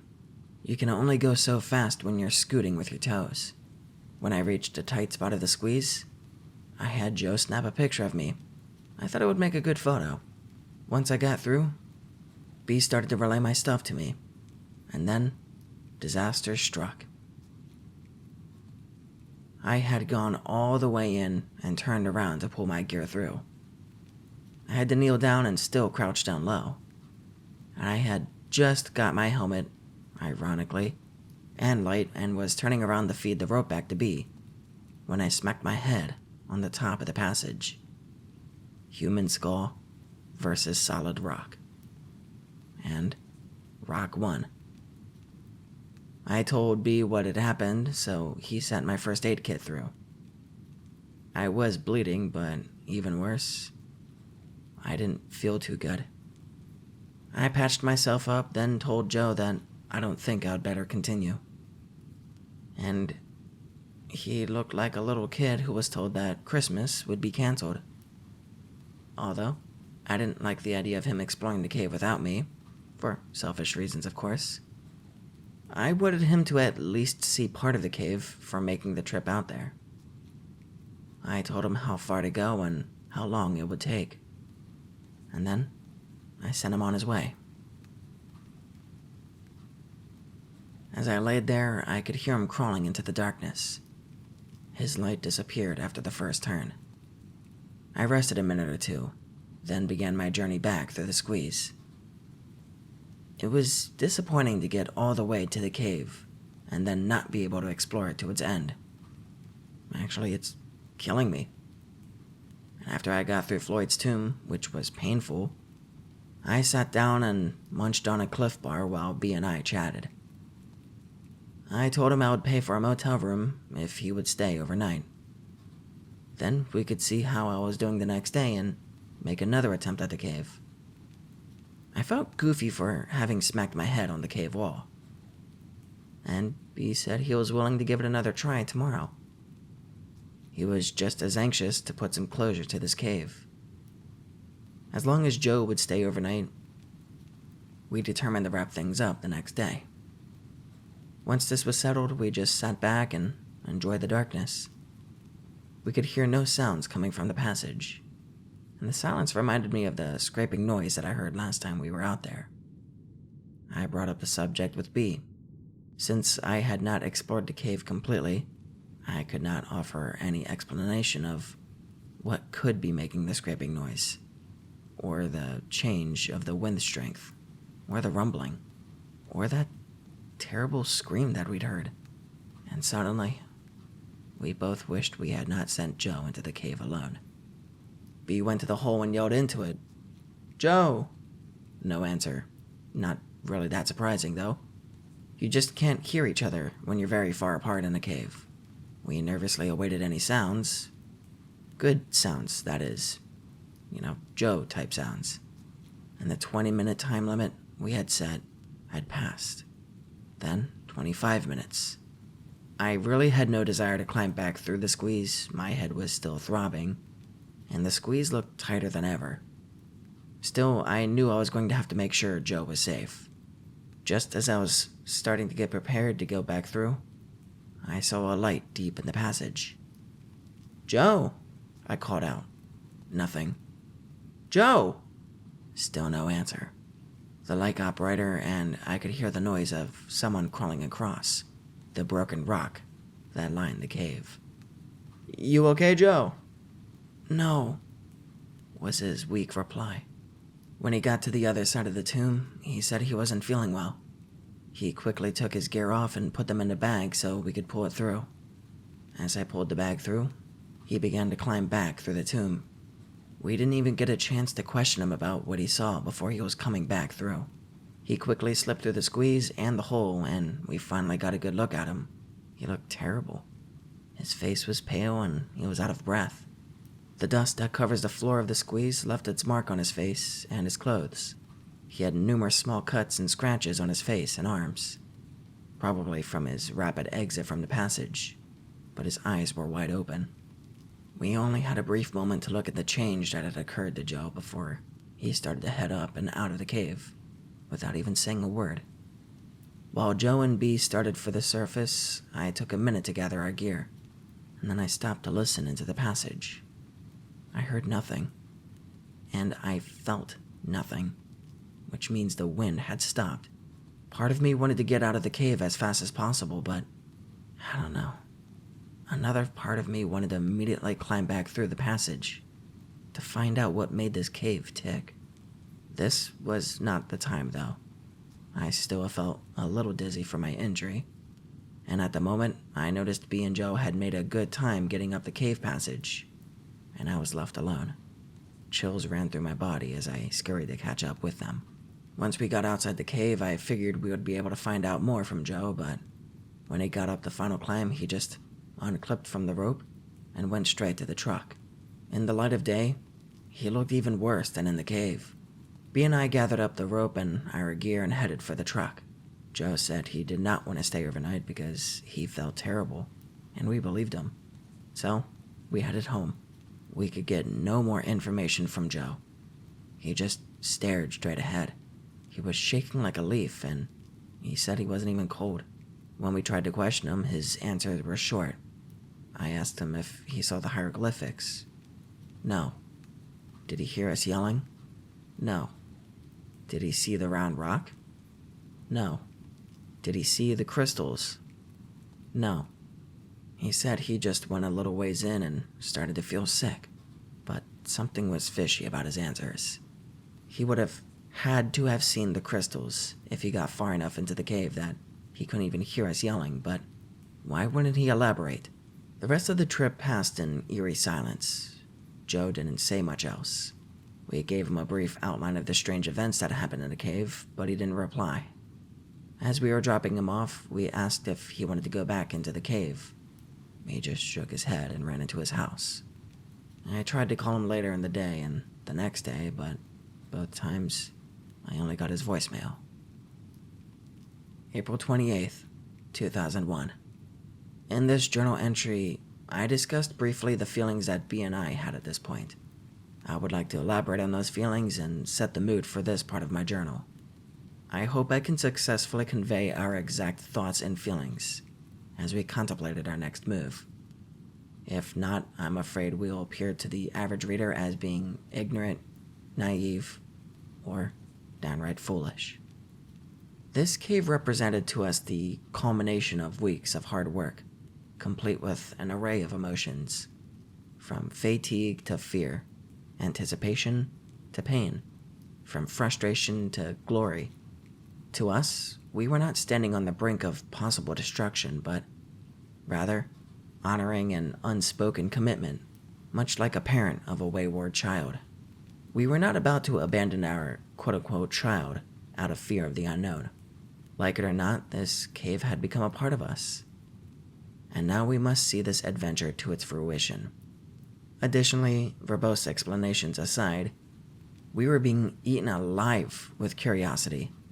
Despite the overwhelming number of unexplained occurrences we experienced, we had to go back into this cave. What was making the rumbling noise? What caused the change in wind strength, and etc., etc.? All the way down to Joe. What could have possibly happened to him? What did he see or experience? We had many lengthy discussions about what our next move would be, and we kept coming to the same conclusion. We had to return to the cave. We could offer no possible scenarios that would solve the many riddles held deep within the cave. The only way we could hope to complete the puzzle would be to conquer the cave. And so, we were going back to Mystery Cave. 2 weeks after our trip with Joe, and we were on our way back to the cave. To prepare for this trip, we contacted the local cave rescue group and got permission to borrow their low-voltage two-way phone. The phone consists of 2 transceivers and a long spool of thin wire. I would then be able to unwind the wire as I went into the passage and stay in contact with B the entire time. We also thought it would be a good idea to take a video camera into the new passage. I purchased a case that would protect my video camera from dust, as well as sharp rocks. I was more than willing to pay the cost of the case just to make sure B got to see the entire passage. My head was doing fine. I still had a light red line to mark the spot where I tried to break the rock with my head. I never went to a doctor, but it was a very painful experience. I've thought about what would have happened if I had been able to go into the passage with Joe. He was a changed man after he came out. I've been calling his house nearly every day trying to talk to him, but he won't answer his phone. B called his work, and a mutual friend told him that Joe called in sick 2 weeks ago and hasn't been in since. He said Joe warned his boss that he might be out for a while. I even stopped by his house twice. The first time it looked like someone was home, but no one answered the door. The second time, his car was gone, and there were no lights on. I hoped to talk to him before this trip, but it didn't work out. As we were rigging up the rope to descend into the cave, I felt something for the first time. I didn't want to go into the cave. It was not a feeling of foreboding. No, I wasn't receiving some premonition. I just had no desire to enter the underground world of Mystery Cave. I didn't share this feeling with B at the time, because even though I had no desire to go into the cave, I knew we had to. So, I double-checked my gear, and I slipped over the edge of the cliff. Right from the beginning, it seemed like the cave did not want us to be there. Nothing went smoothly. Every time we tried to clip a carabiner or tie a knot or attach something to the rope, we had to do it 2 or 3 times just to get it right. Fortunately, we recognized this and made sure everything was safe and secure. As we slowly made our way down, we were continually bumping into the side of the cave or stumbling as we walked or dropping things. We finally reached a point where we stopped to gather ourselves before continuing. Our load was relatively light, but we were taking forever to get to the hole. And finally, we made it. We checked the camera and phone to make sure that they survived the trip. We tested everything, and I gathered the gear I wanted to take into the passage. And then it was time. We looked at each other, but said nothing, and then I turned to face the passage. As I twisted my body to begin entering the tomb, I desperately hoped it would be the last time I would contort my body to enter this claustrophobe's nightmare. The trip through Floyd's tomb went smoothly, figuratively speaking. As it got through, we took several minutes to get everything passed through to me. I got suited up and tested all the equipment. The phone worked like a charm. I videotaped the squeeze and then the first section of the new passage. Since I would be unable to tape while I crawled, my plan was to crawl to the next section, then stop and film some more. I could video what I had just been through and then video what I was going to crawl through next. That way I could get each section from both ends. I was starting to feel pretty good about the trip. I felt a sense of personal satisfaction at being able to provide a way for B to see the fruits of his labor. It was awkward lugging the camera and unrolling the phone wire while trying to crawl, but I knew it would be worth it though. The small formations were too small to show up on the video. With normal outside lighting, it would be no problem, but with my headlight as the only source of light, the effort was futile. The crystal formations turned out quite nice. They were easily large enough and made for some pretty good footage. I took advantage of the film stop to check the phone. It was comforting to hear someone's voice deep within the passage. We chatted briefly, then I unplugged the phone and prepared to continue.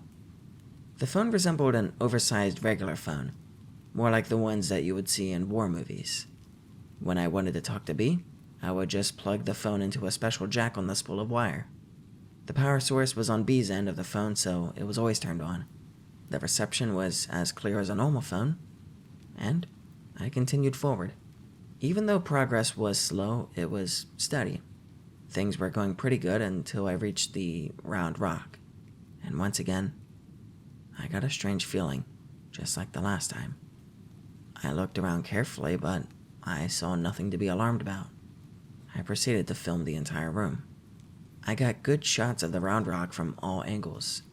I got the walls, the ceiling, and the floor to the best of my ability. I even got some pretty good tape of the figure on the wall. It was difficult to make out exactly what it was on the video, but you could definitely tell something was there. After I taped everything to my satisfaction, I moved toward the end of the room to prepare to explore brand new territory. At the far end of the large room was a passage that led to darkness. The entrance was about a foot lower than my head, and it looked like it continued at that height for as far back as I could see. I ducked under the ceiling and prepared to see new sights. The walls of the new passage were darker than the rest of the cave to this point. The floor was made up of the same type of broken rocks, and the ceiling had the same type of near-perfect arch as in the old section of the Mystery Cave. It almost seemed out of place in this jagged atmosphere of a cave. I could only see back about 30 feet or so, where the passage appeared to make a right-hand turn. I thought this would be a good place to check in with B. It took a couple of beeps before he answered the phone, but once he did, his voice was still crystal clear. It sounded like he might have been snoozing, and I'd been gone that long. He said he was doing fine and that I could take as much time as I needed. I thanked him, and I hung up. His patience has been wonderful during this whole project. He has spent a lot of time just waiting for me while I explore the passage. I was glad he was still willing to sit and wait. I hung up the phone and started to film the passage, and then it happened. From behind me, I heard the scraping noise. It was loud, and it was close. It was coming from the large room that I had just left. I wheeled around to face whatever had made that noise, and when I did, I lost my presence of mind and stood up at the same time. Crunch. My helmet crashed into the passage ceiling. My light broke, and I was buried in the heavy darkness. Pain shot through my neck and down into my back. The helmet had protected my head, but my neck was nearly numb from the impact. Fear enveloped me, and my knees began to weaken. I slowly and involuntarily slumped to my knees. I gently set the camera down as I began to see stars from the pain in my upper back. The scraping noise lasted only a second, and now the only sound I could hear was my own panic-inspired breathing. Not only could I feel the fear thick upon my chest, but the darkness seemed to hold me in place. I felt like I was vulnerable from every direction. I wanted to turn and look behind me, and to the side of me, and in front of me, but everywhere I looked, I just saw black. Finally, I broke the stupor of terror long enough to reach for an alternate light source. The mini-mag on my helmet. I twisted the light to turn it on, and when I did, I nearly cried. I had forgotten to put fresh batteries in, and thus I could barely see more than a few feet. Still, it was better than nothing. I immediately began shining the light with all of my might into the large room. I strained to get a glimpse of any movement in the room. Nothing. I was shaking violently as I sat there trying to figure out what to do. My mind was not thinking clearly. I honestly thought I was going to die right there in the cave. For a fleeting moment, I wondered how B would ever figure out what had happened to me. And then, it hit me like a boulder. The phone. My mind must have been clearing up at that point because I also thought about my glow sticks. Without taking my eyes off the large room, I felt around in my pack for the glow sticks. Since I was carrying the phone and video camera, I removed as much as possible from my pack, and one of the things I left with B was my backup headlamp. Thus, I was left with only the glow sticks. I found one and I ripped it out of the package, and I could tell something was wrong by how it sounded. It has been inadvertently broken and was now useless. I chucked it on the ground and I searched my pack for another one. I took my eyes off the large room, only to check the passage behind me occasionally. I found another glow stick, and I broke it to light it up. The soft green glow created eerie colors on the walls of the cave. The stick provides barely enough light to see the immediate area, and provided no hint of what laid ahead. I felt the pack for one more light, again without taking my eyes off the room. I felt a third glow stick and I ripped it out of the package. After breaking it to make sure it worked, I hesitated, and then I threw the glow stick into the large room. The throw was a perfect one, and the stick sailed through the length of the room. In the brief moment that the light traveled through the room, I saw nothing but cave walls, and the absence of anything unusual did nothing to ease my state of panic. At the far end of the room, I got a brief glimpse of the round rock as the light bounced on it. Then the light went behind the rock and seemed to disappear. I was still shaking, but at least I didn't see anything. Still, there was the noise. I used the glow stick to light the phone real quick, and with fumbling fingers, I managed to plug my phone into the jack. I put the phone to my ear and I heard nothing. The usual beeps to indicate a connection with the other phone wasn't there. Terrified, I pulled the phone from the jack and reinserted it. Again, silence. The line was dead. What could have happened? I just talked to B. I found myself nearly sobbing with fear. I knew the only way out of here was back the way I came, but something was there. A third attempt at making contact with B was met with the same results. I tried to think of another plan, but I could only focus on the memories of the grinding sound that I had heard. In my weakened state, I slumped against the side of the passage, breathing as if I had just finished a race, never breaking eye contact with the shadows of the large room. As my shoulder touched the wall, I had a powerful jolt of pain remind me of my collision with the roof of the cave. Despair, agony, and terror. I can't say exactly how long I sat there, but my feet were tingling and my knees were sore. The pain in my back crept lower, although my neck felt no different. I resolved to make an attempt to exit this evil passage. I knew if I waited too long, I would lose what little light I had. I attempted to stand, but I didn't have the strength. I crawled slowly to the near end of the large room, dragging my pack beside me. Using the walls of the cave, I was able to slowly stand, though not straight due to my sore back. Still breathing rapidly, I slowly advanced through the room. I wound up the phone wire as I went. My eyes were staring straight ahead, straining for any signs of movement. With every step, my light would cast ever-changing shadows on the wall, keeping me busy trying to look at every one. My eyes burned as I realized I had not blinked for many minutes. How many? How long had this been going on? The only sounds I could hear were the crunch of my feet on the broken rock and the wheezing of my breath. As I wound the cord, I could hear the squeak of the wheel, with each turn bringing me closer to the tomb, closer to B, closer to safety. The short trip through the room took an eternity. As I passed the crude drawing, it seemed to glow, as if offering some sort of warning. I didn't know what the drawing represented, but everything about this cave seemed to instill fear. Toward the far end of the room, I could see the round rock dimly at the far reaches of my light. Something seemed different about it, but I couldn't tell what. When I got within a few feet, I could finally tell what had changed. It had moved. That was the sound I heard. Again, terror gripped my entire body as I realized how close I was to something. I had no choice but to continue. Still, it wasn't easy.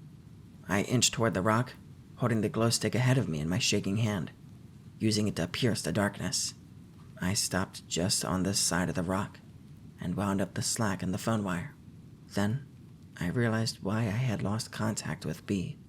The rock was now sitting on the wire. I gave it a tug and the thin wire snapped. My only hope of contact with the outside world ceased to exist when that wire broke.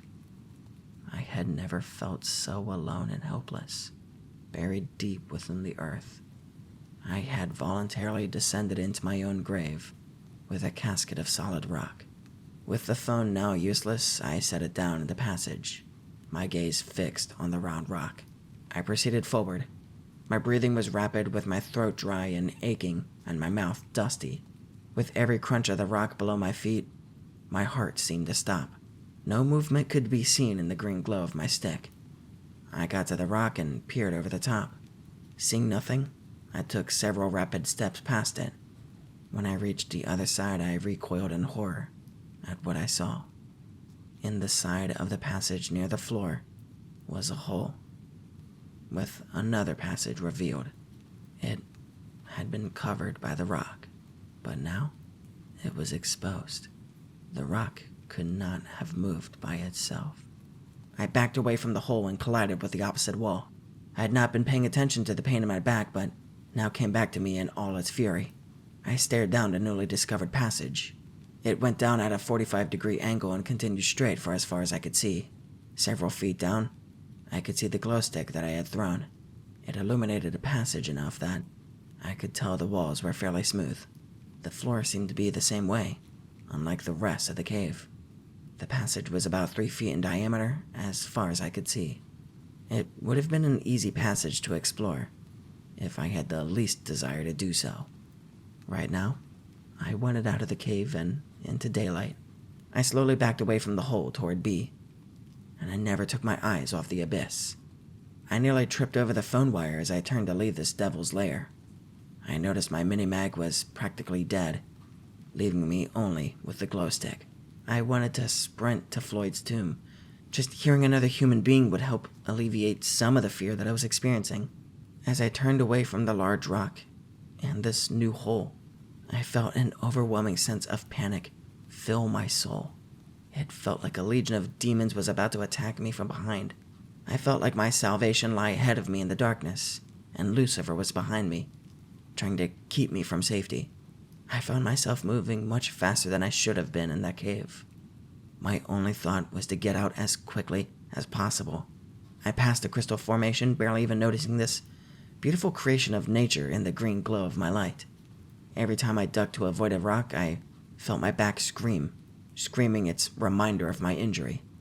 When I got to the point in the passage where I had to crawl, I flung myself down on all fours, barely slowing down as I dropped. When my hands came in contact with the cave floor, I felt an electric shock shoot all the way down my back and simultaneously down my arms. For the first time since this nightmare had begun, I let out a scream. I crumpled down and lay there on the rock, with new levels of pain manifesting every time I inhaled. Whimpering from fear and pain, I tried to listen to any other noise in the cave. I could feel the silence pounding in my head. I knew from previous trips that B was still out of earshot, but I was close. Forcing myself to move, I winced as I pulled my body onto all fours and started to progress along the cave. I still had the glow stick in my hand, but I had ceased checking behind me. Now my focus was just ahead of me. I reached a point where I could yell to B, but I didn't make a sound. I didn't want to stop long enough to talk. And finally, I reached the last stretch of the cave before the squeeze.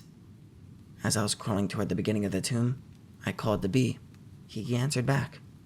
I screamed to him to get everything ready to go. He asked if I was okay. Since he hadn't heard from me on the phone, he had gotten worried. I just told him no and to get everything ready to go. When I reached the rope, I flipped off my helmet and I shoved it into my pack. For the first time, I realized I had forgotten my fucking video camera, but it was a fleeting thought. I cared no more about that camera than a passenger of the Titanic cared about a hat or a coat. I tied the pack to the rope and I told him to pull it through. Then I told him to start heading toward the surface as soon as he pulled the rope through. He asked why, and I screamed that there was something in the cave with us. My back ached with every move I made. I knew it didn't matter, though. I was going to get through this tomb as fast as I could, injuries notwithstanding. Just as I started into the squeeze, I felt the wind in the passage increase, and with it, the most nauseating stench I have ever experienced. It smelled like damp, rotting, rancid, putrid death. I almost started to dry heave. I pulled my shirt up over my nose to shield me from the overpowering smell. At this point, B smelled it too. He yelled, "What is that?" And then he yelled at me to hurry up and get through. I told him I was coming, and then I took a deep breath through my shirt and started back through. B's yelling had intensified my fear and panic, as if I needed any help. I knew he could sense the urgency in getting out of this place, and still, as I worked my way through, I yelled at him to start up, that I would catch up with him when I got through. He said he would. He placed my glow stick inside the passage, and then began to climb out. This time through the squeeze, I had no regard for the tightness of the passage. I was scraping my face, ears, arms, and shoulders. Every inch of the squeeze meant numerous scratches on my body, but I barely even noticed them. My back was nearly paralyzing me with pain, but once again, I felt the rising need to vomit because of the odor being delivered to my nostrils by the breeze. Halfway through Floyd's tomb, I took a break to catch my breath. I was approaching exhaustion, and my respiration rate was through the roof. The top of the passage seemed to rest my cheek, and the floor felt like broken glass on my opposite cheek. As I paused briefly to recuperate, I heard the scraping noise coming from deep within the cave. It continued for several seconds, then silence. I let out a cry which startled me. I was no longer consciously reacting to the noise. The cry was a subconscious response to the fear which flowed through my entire body. In a panic, I began to scoot through the passage. As I reached the largest part of the tomb, I quickly slid my arms under my body to get into position to exit through our hole. I grabbed the rope and I pulled with all my might. When my shoulders reached the hole, they lodged, and I was stuck. I dug my feet into the rocks and wiggled my way back into the passage. Then I turned my body slightly and I tried again. This time I was successful in pulling my upper body through. Normally I would carefully work my way out since there is a 3-foot drop on the outside of this hole, but this time I kicked with my legs and I pulled out with my arms, and plop, I dropped out of the tomb right onto my shoulder. I tried to roll to soften the impact, but I was unable to do anything more than take the blow. Strangely, the pain was focused on my shoulder, apparently not affecting my already sore back.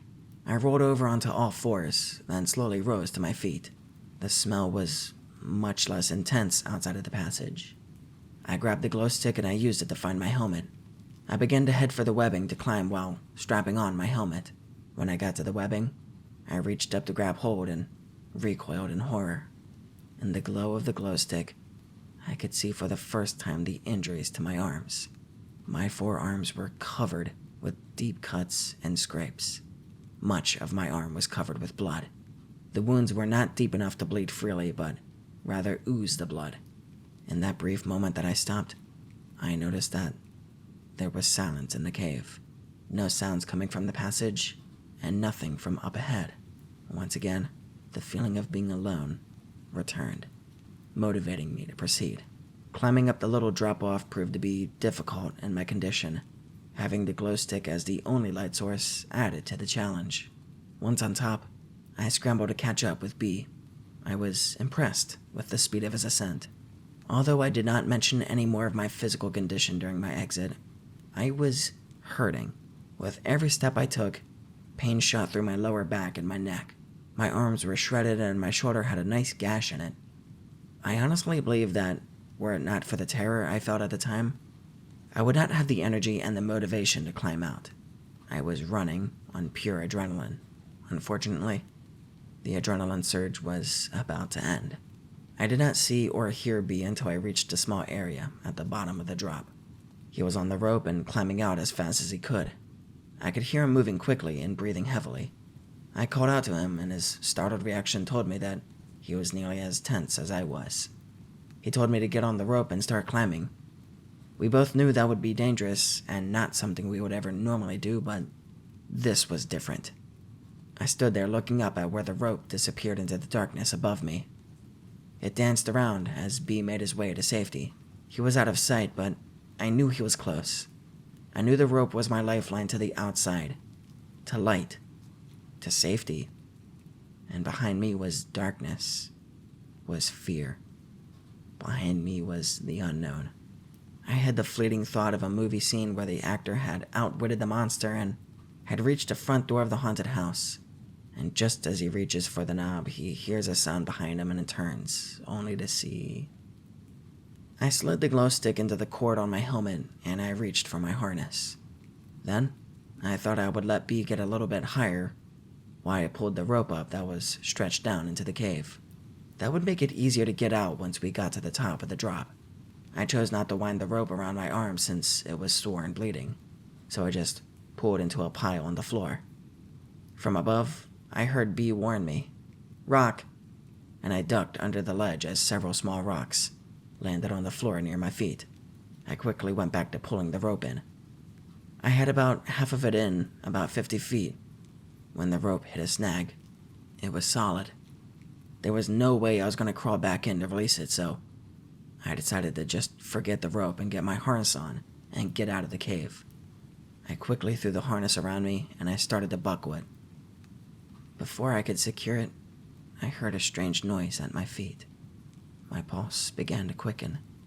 I looked down at the rope only to discover, to my horror, that the rope was disappearing down into the darkness. Something was pulling the rope back into the cave. I let go of the harness and began clawing my way up the rope. The unbuckled harness fell to the floor.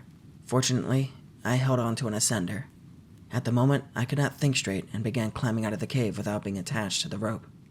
I had climbed out many times without using an ascending device, but I was always attached to the rope just in case. I was climbing up as fast as my battered body could haul me up. I was in a near panic state again, and consequently was scraping, bumping, and gouging my arms and legs. As I climbed, I screamed to B that something was pulling the rope. He yelled back to hurry up. Luck was with me in that I didn't slip and fall back down into the hole. If I had, I would have bounced several times against the sides of the cave before smashing onto the floor. The injuries would have been fatal. Without the necessity of having to stop to slide the ascender up the rope, I made excellent time getting up. I could see rays of light above me, coming from the entrance to the cave, and that told me exactly where I was in the cave. I caught up to B on the ledge below where our relay point was fixed. I just told him to keep going. It would only take him a few minutes, but every second would be torture because I had to wait for him to get up. I watched the rope that we had just climbed up. I expected to see some creature from deep within the earth climb up and make me its lunch. The rope moved around a bit, in rhythm with B's climbing, but did not appear to have any tension on it. As I stood there waiting for B, I kept watching the rope for signs of anything bizarre. I didn't know if my heart could take any more stress. I could not have been more wired. I tried to relax a bit to make sure I was thinking rationally, but my poor brain had reached sensory overload.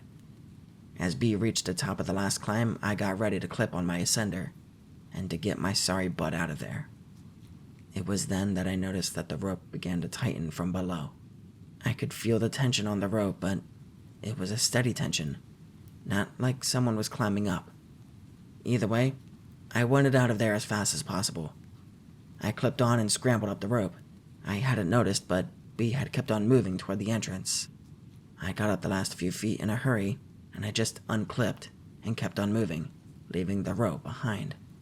By the time I got to the entrance of the cave and daylight, B was almost up to where the rope was anchored. I wanted to get up so bad I almost started to free climb without clipping on to the rope. I could see B was almost up, so I clipped on and started up. I almost didn't make it up. I had just started up when I nearly collapsed from exhaustion. I managed to recover enough to pull myself up the last few feet. As I climbed, I could hear the tension on the rope manifest itself by the stretching noise in the rope. I prayed the rope would not break with me attached to it. The second that I reached the top, I unclipped the ascender. I could see B kneeling down by the tree, so I limped over to him, and I collapsed. For the first time since I went through Floyd's tomb, we could see each other, and we just stared. I knew I looked pretty bad, but I didn't know that B was in such bad shape. He had cuts and scrapes on every exposed surface of his body. His face was pale, almost white. His mouth and his eyes were wide open. He was breathing heavily, almost gasping. The shock we shared at the other person's appearance was broken when we heard the rope around the tree stretch and the knot that B had tied tighten. I was frozen in place, overwhelmed with fright. B seemed to be transfixed on the knot. Then, in one motion, he produced a pocket knife and began to work on the rope. It is amazing how a person's state of mind can alter the perception of time. I'm sure it only took 4 or 5 seconds to sever the rope from the tree, but it seemed like an hour. When the rope was cut, the knot fell to the ground, while the end of the rope zipped across the rocks and over the edge of the cliff, the speed of it causing a humming noise as it went. As soon as the rope was cut, B let out a cry. He dropped the knife and he fell backward. Watching the rope fly over the edge brought the feelings in the passage back to me. I got up and I headed toward the truck. I noticed B was still laying there wide-eyed, staring at the point that the rope disappeared. I called to him, which seemed to break his trance. He got up and hurried away from the tree, from the cave, from the nightmare, and neither of us said a word all the way home. It is now 4 days after our trip to the cave. It has taken me 4 days and dozens of attempts to get this entire experience written into my journal. Every time I started to write, I recalled the terrible feelings I had, and I couldn't write anymore. I felt compelled to continue, so as to document the unbelievable events, while all of the details were fresh in my mind. I can still feel the pain, still smell that stench, still experience the terror. Even typing from my journal has taken hours. I would like to write more, but it'll have to wait. Even now, with several days between me and the event, I can't relax. I can barely concentrate. That's all for now. May 19th, 2001. It has been 3 weeks since our last visit to the cave. I want to update everyone as to my condition, my plans for the cave, and the events of the past few weeks. I apologize for not returning your phone calls. I have been getting all of your messages, I just haven't felt up to calling back. Steve and Mark, thanks for your words of encouragement on my answering machine. I know you two are sincerely concerned for me. You are awesome friends. Mark, I know you stopped by the house a few times, and I'm sorry I never answered the door. It did really help me just knowing that you dropped by. Sis, I can hear the worry in your voice, and I'm okay. Don't worry about me. Just you take care of those nieces and nephews of mine. I figure if I can get this site updated, I can let everyone know at once about how I'm doing. A lot has happened in the last 3 weeks, so I'll do my best to cover everything. I guess I should start where the last entry left off. It took several days to get the last journal entry written down. I was so shaken up from the experience that I could do little else but sit around and ponder what had happened. Right now, I'm on a long-term medical leave from work. I had tried to go to work several days after the event, but my boss sent me home. I couldn't concentrate, and I looked terrible. I've been to the doctor, but I couldn't tell him about the experience, so I just told him I was under a lot of stress. He recommended rest and gave me a prescription to help me relax. Good. Drugs. When we left the cave, I was nearly in a state of shock. I could not think clearly, and I was having a difficult time trying to understand what had happened. I didn't eat much, nor did I get any sleep. I was glad I had the presence of mind to write down my experience while it was fresh in my mind. As I reread what I wrote, I feel like I accurately portrayed what happened in the cave that day. I wouldn't change anything I wrote. Even though it took 3 days to write it, when I finished writing in my journal, I felt much better. I guess it was kind of therapeutic. Unfortunately, it didn't last. In fact, it was after then that things got really bad. B and I parted company after the trip, and I didn't see him again until yesterday. I didn't try to reach him, and he didn't try to get a hold of me, nor did either of us try to contact Joe. B just dropped me off after the trip, and I spent the next several days by myself in my house. I tried to eat, but I had no appetite. I was restless, but I couldn't find anything to do to take my mind off the experience. That's when I determined that I should write it down. As I mentioned, that did help me think a little clearer, and I seemed to be a little calmer, but it didn't last. I went to work the next day, but I was sent home. The day after that, I had an overwhelming feeling of anxiety sink into my soul. I was depressed and confused, and I had no one I wanted to turn to for comfort. I was getting all kinds of phone calls from people, but I just let the answering machine take the calls. I even changed a message on the machine to let everyone know I was alright. I continued in this miserable state, eating and sleeping whenever I could manage, until a week after the trip. Then things started to get strange. At first, I was hearing sounds in the house that had no explanation. Footsteps, shuffling noises, creaking doors. You know, the typical horror movie fare, only the sounds were not distinct. It was as though I wasn't sure I heard what I thought I heard. I would be eating or getting out of the shower and stop, thinking I heard something, but the sound wouldn't repeat itself. In fact, if it weren't for the fact that it would happen frequently, I couldn't be sure that there were noises in the first place. Either way, I was scared. It was as though I had been caught in a spider web for the last week. Feelings of anxiety, foreboding, and tension had filled my life. And then came the hallucinations. I began seeing things in a manner similar to the sounds I was hearing. Just a glimpse of something in the corner of my eye. When I would turn to look, nothing. I had been sleeping with the lights on in my room, but now I kept all the lights in the house on, from before dusk to after dawn. When I started to see things on a regular basis, I purchased a gun. I got it from an ad in the paper, so I didn't have to wait for a permit. I went to the doctor, but I didn't mention the details of my life, just told him I couldn't relax. And I walked out of there with a prescription. Fortunately, my wounds and injuries were pretty much healed by this time. My back still hurt a little, but the prescription took care of that too. When I was on the medication, I felt great. But I didn't want to walk around high the rest of my life, so I would only take it at the end of a tough day. Unfortunately, the severity of the sightings would increase, giving rise to a need for the medication. The flashes in the corner of my eye continued, but then I began to see shapes and shadows. They would be outside my windows, usually at night. I still couldn't make out anything solid, so it was hard to pin down what I was seeing. Soon, I began to close all of my drapes and blinds, so I could remove the possibilities of seeing something.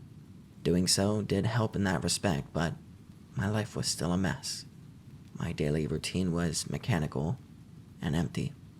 I would sleep in as long as I could, usually out of exhaustion. Then I would get cleaned up and try to eat something. I lost a lot of weight, so I tried to get as much as possible down in me. Then I would exercise a little and nap a lot.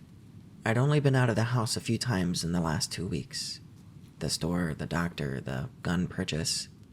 I didn't watch much TV because I couldn't concentrate. I did spend a lot of time on the internet. I was doing research on caves and, well, cave myths. The only story I could find was the caver folklore about the hodag. The hodag is supposedly some creature that roams caves. 2 weeks after we went into the cave, and a week after I began hearing things, I began to have nightmares. Extremely lucid nightmares. No specific theme or recurring events, just plain terrifying. Sometimes I was in my house and someone was trying to get me. Only I couldn't run because I had no legs. Other times I was in a vat and someone was pouring a syrup-like liquid on me, filling the vat, and I'd wake up in a panic. I would stay awake until exhaustion forced me to enter dreamland once again.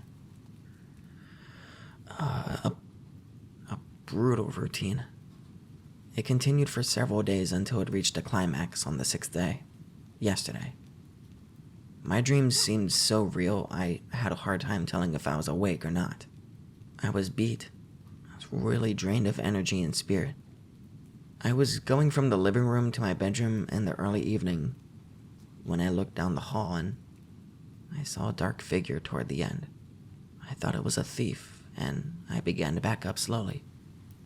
It didn't move. As I was backing up, the lights flickered off and on. Every muscle was tense. I stopped to stare at the figure, and just then, the phone rang. It startled me so bad I stumbled over the chair. When I got up, I wheeled around to look down the hall, and nothing was there. Of course. I grabbed my keys and I left the house. I felt compelled to get in the car and drive. My pulse pounded in my temples as I got in and I started the car. I wanted to drive to Overlook Point to see the city lights. I didn't know why I needed to go there, but I knew I had to go. The closer I got, the more urgent the feeling. When I arrived at the point, I saw something that at first startled me, but then it caused me to be more relaxed than I had been in a long time. Joe was there. He was out of his car, standing, looking at the lights. We looked at each other, and I could see from the tired look on his face that He had been going through the same miserable trial that I had been experiencing. He could tell from the look on my face that we had shared some terrible experience. Our conversation was unbelievably brief. "You been back?" he began, even though he knew the answer. "Yes." We need to return. Is tomorrow good?" I asked. "Yeah. Noon?" And he got in his car and I got into mine.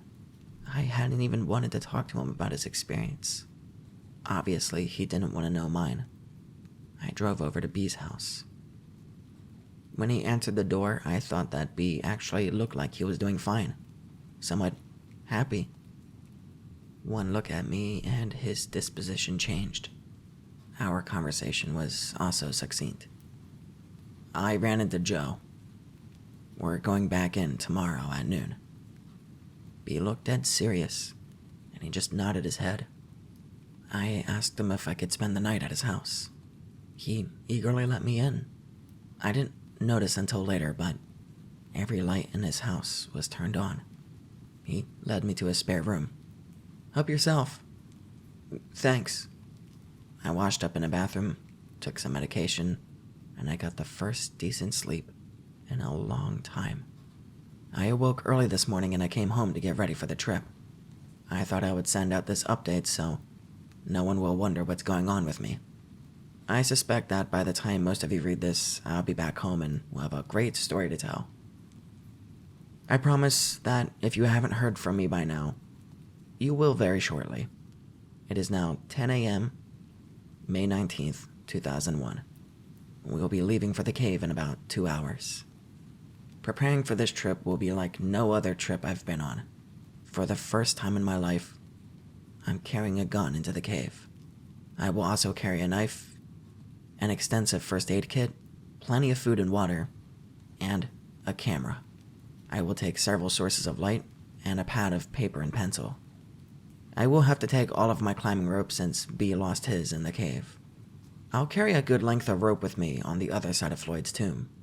This is the first time in 3 weeks that I have heard any reference to Floyd's tomb. It sent shivers up my spine just typing it. There are so many things I hope to accomplish this day. So many answers I hope to find in a tiny passage hidden from view. Reflecting on the events leading up to today leaves me feeling dizzy. Was this all a bad dream? Unfortunately, I'm wide awake. And still, in a few short hours, I might face my nightmare. The thought of having another person with me in the passage does nothing to alleviate the fear I feel. I almost chuckle as I ponder a childish notion that we'll have to consider. Who will enter the tomb first? Who will lead the way into the dark unknown? Who will decide when to turn back? Foremost among the questions in my mind is, what about the video camera that I left behind? It is supposed to be able to record in complete darkness. I left the thing running, so what might we find on the tape? Darker questions follow, though. What if the camera's gone? What if it's destroyed? Although it is difficult to put an exact name on my motivation, I think closure fits quite nicely. I need to find out a few things about this cave. The main thing, believe it or not, is to find the end of the cave. With all of the bizarre things I've witnessed these past few weeks, it would seem a bit trite to want, as a primary goal, to get to the end. But that is what I want. To be sure, I will be seeking other bits of knowledge along the way.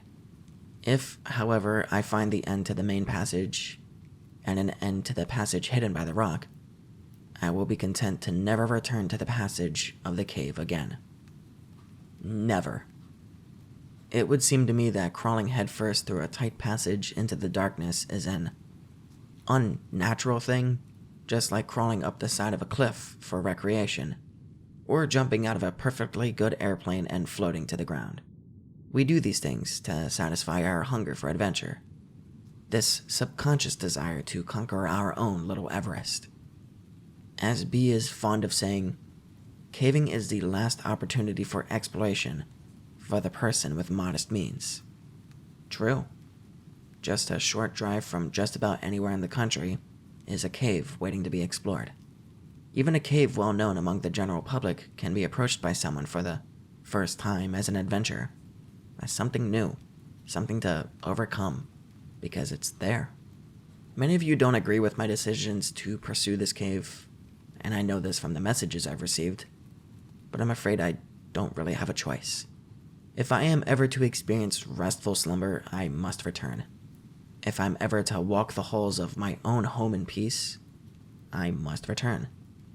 If I am ever to exit the overworld and enter the subterranean world of a cave, I must now return.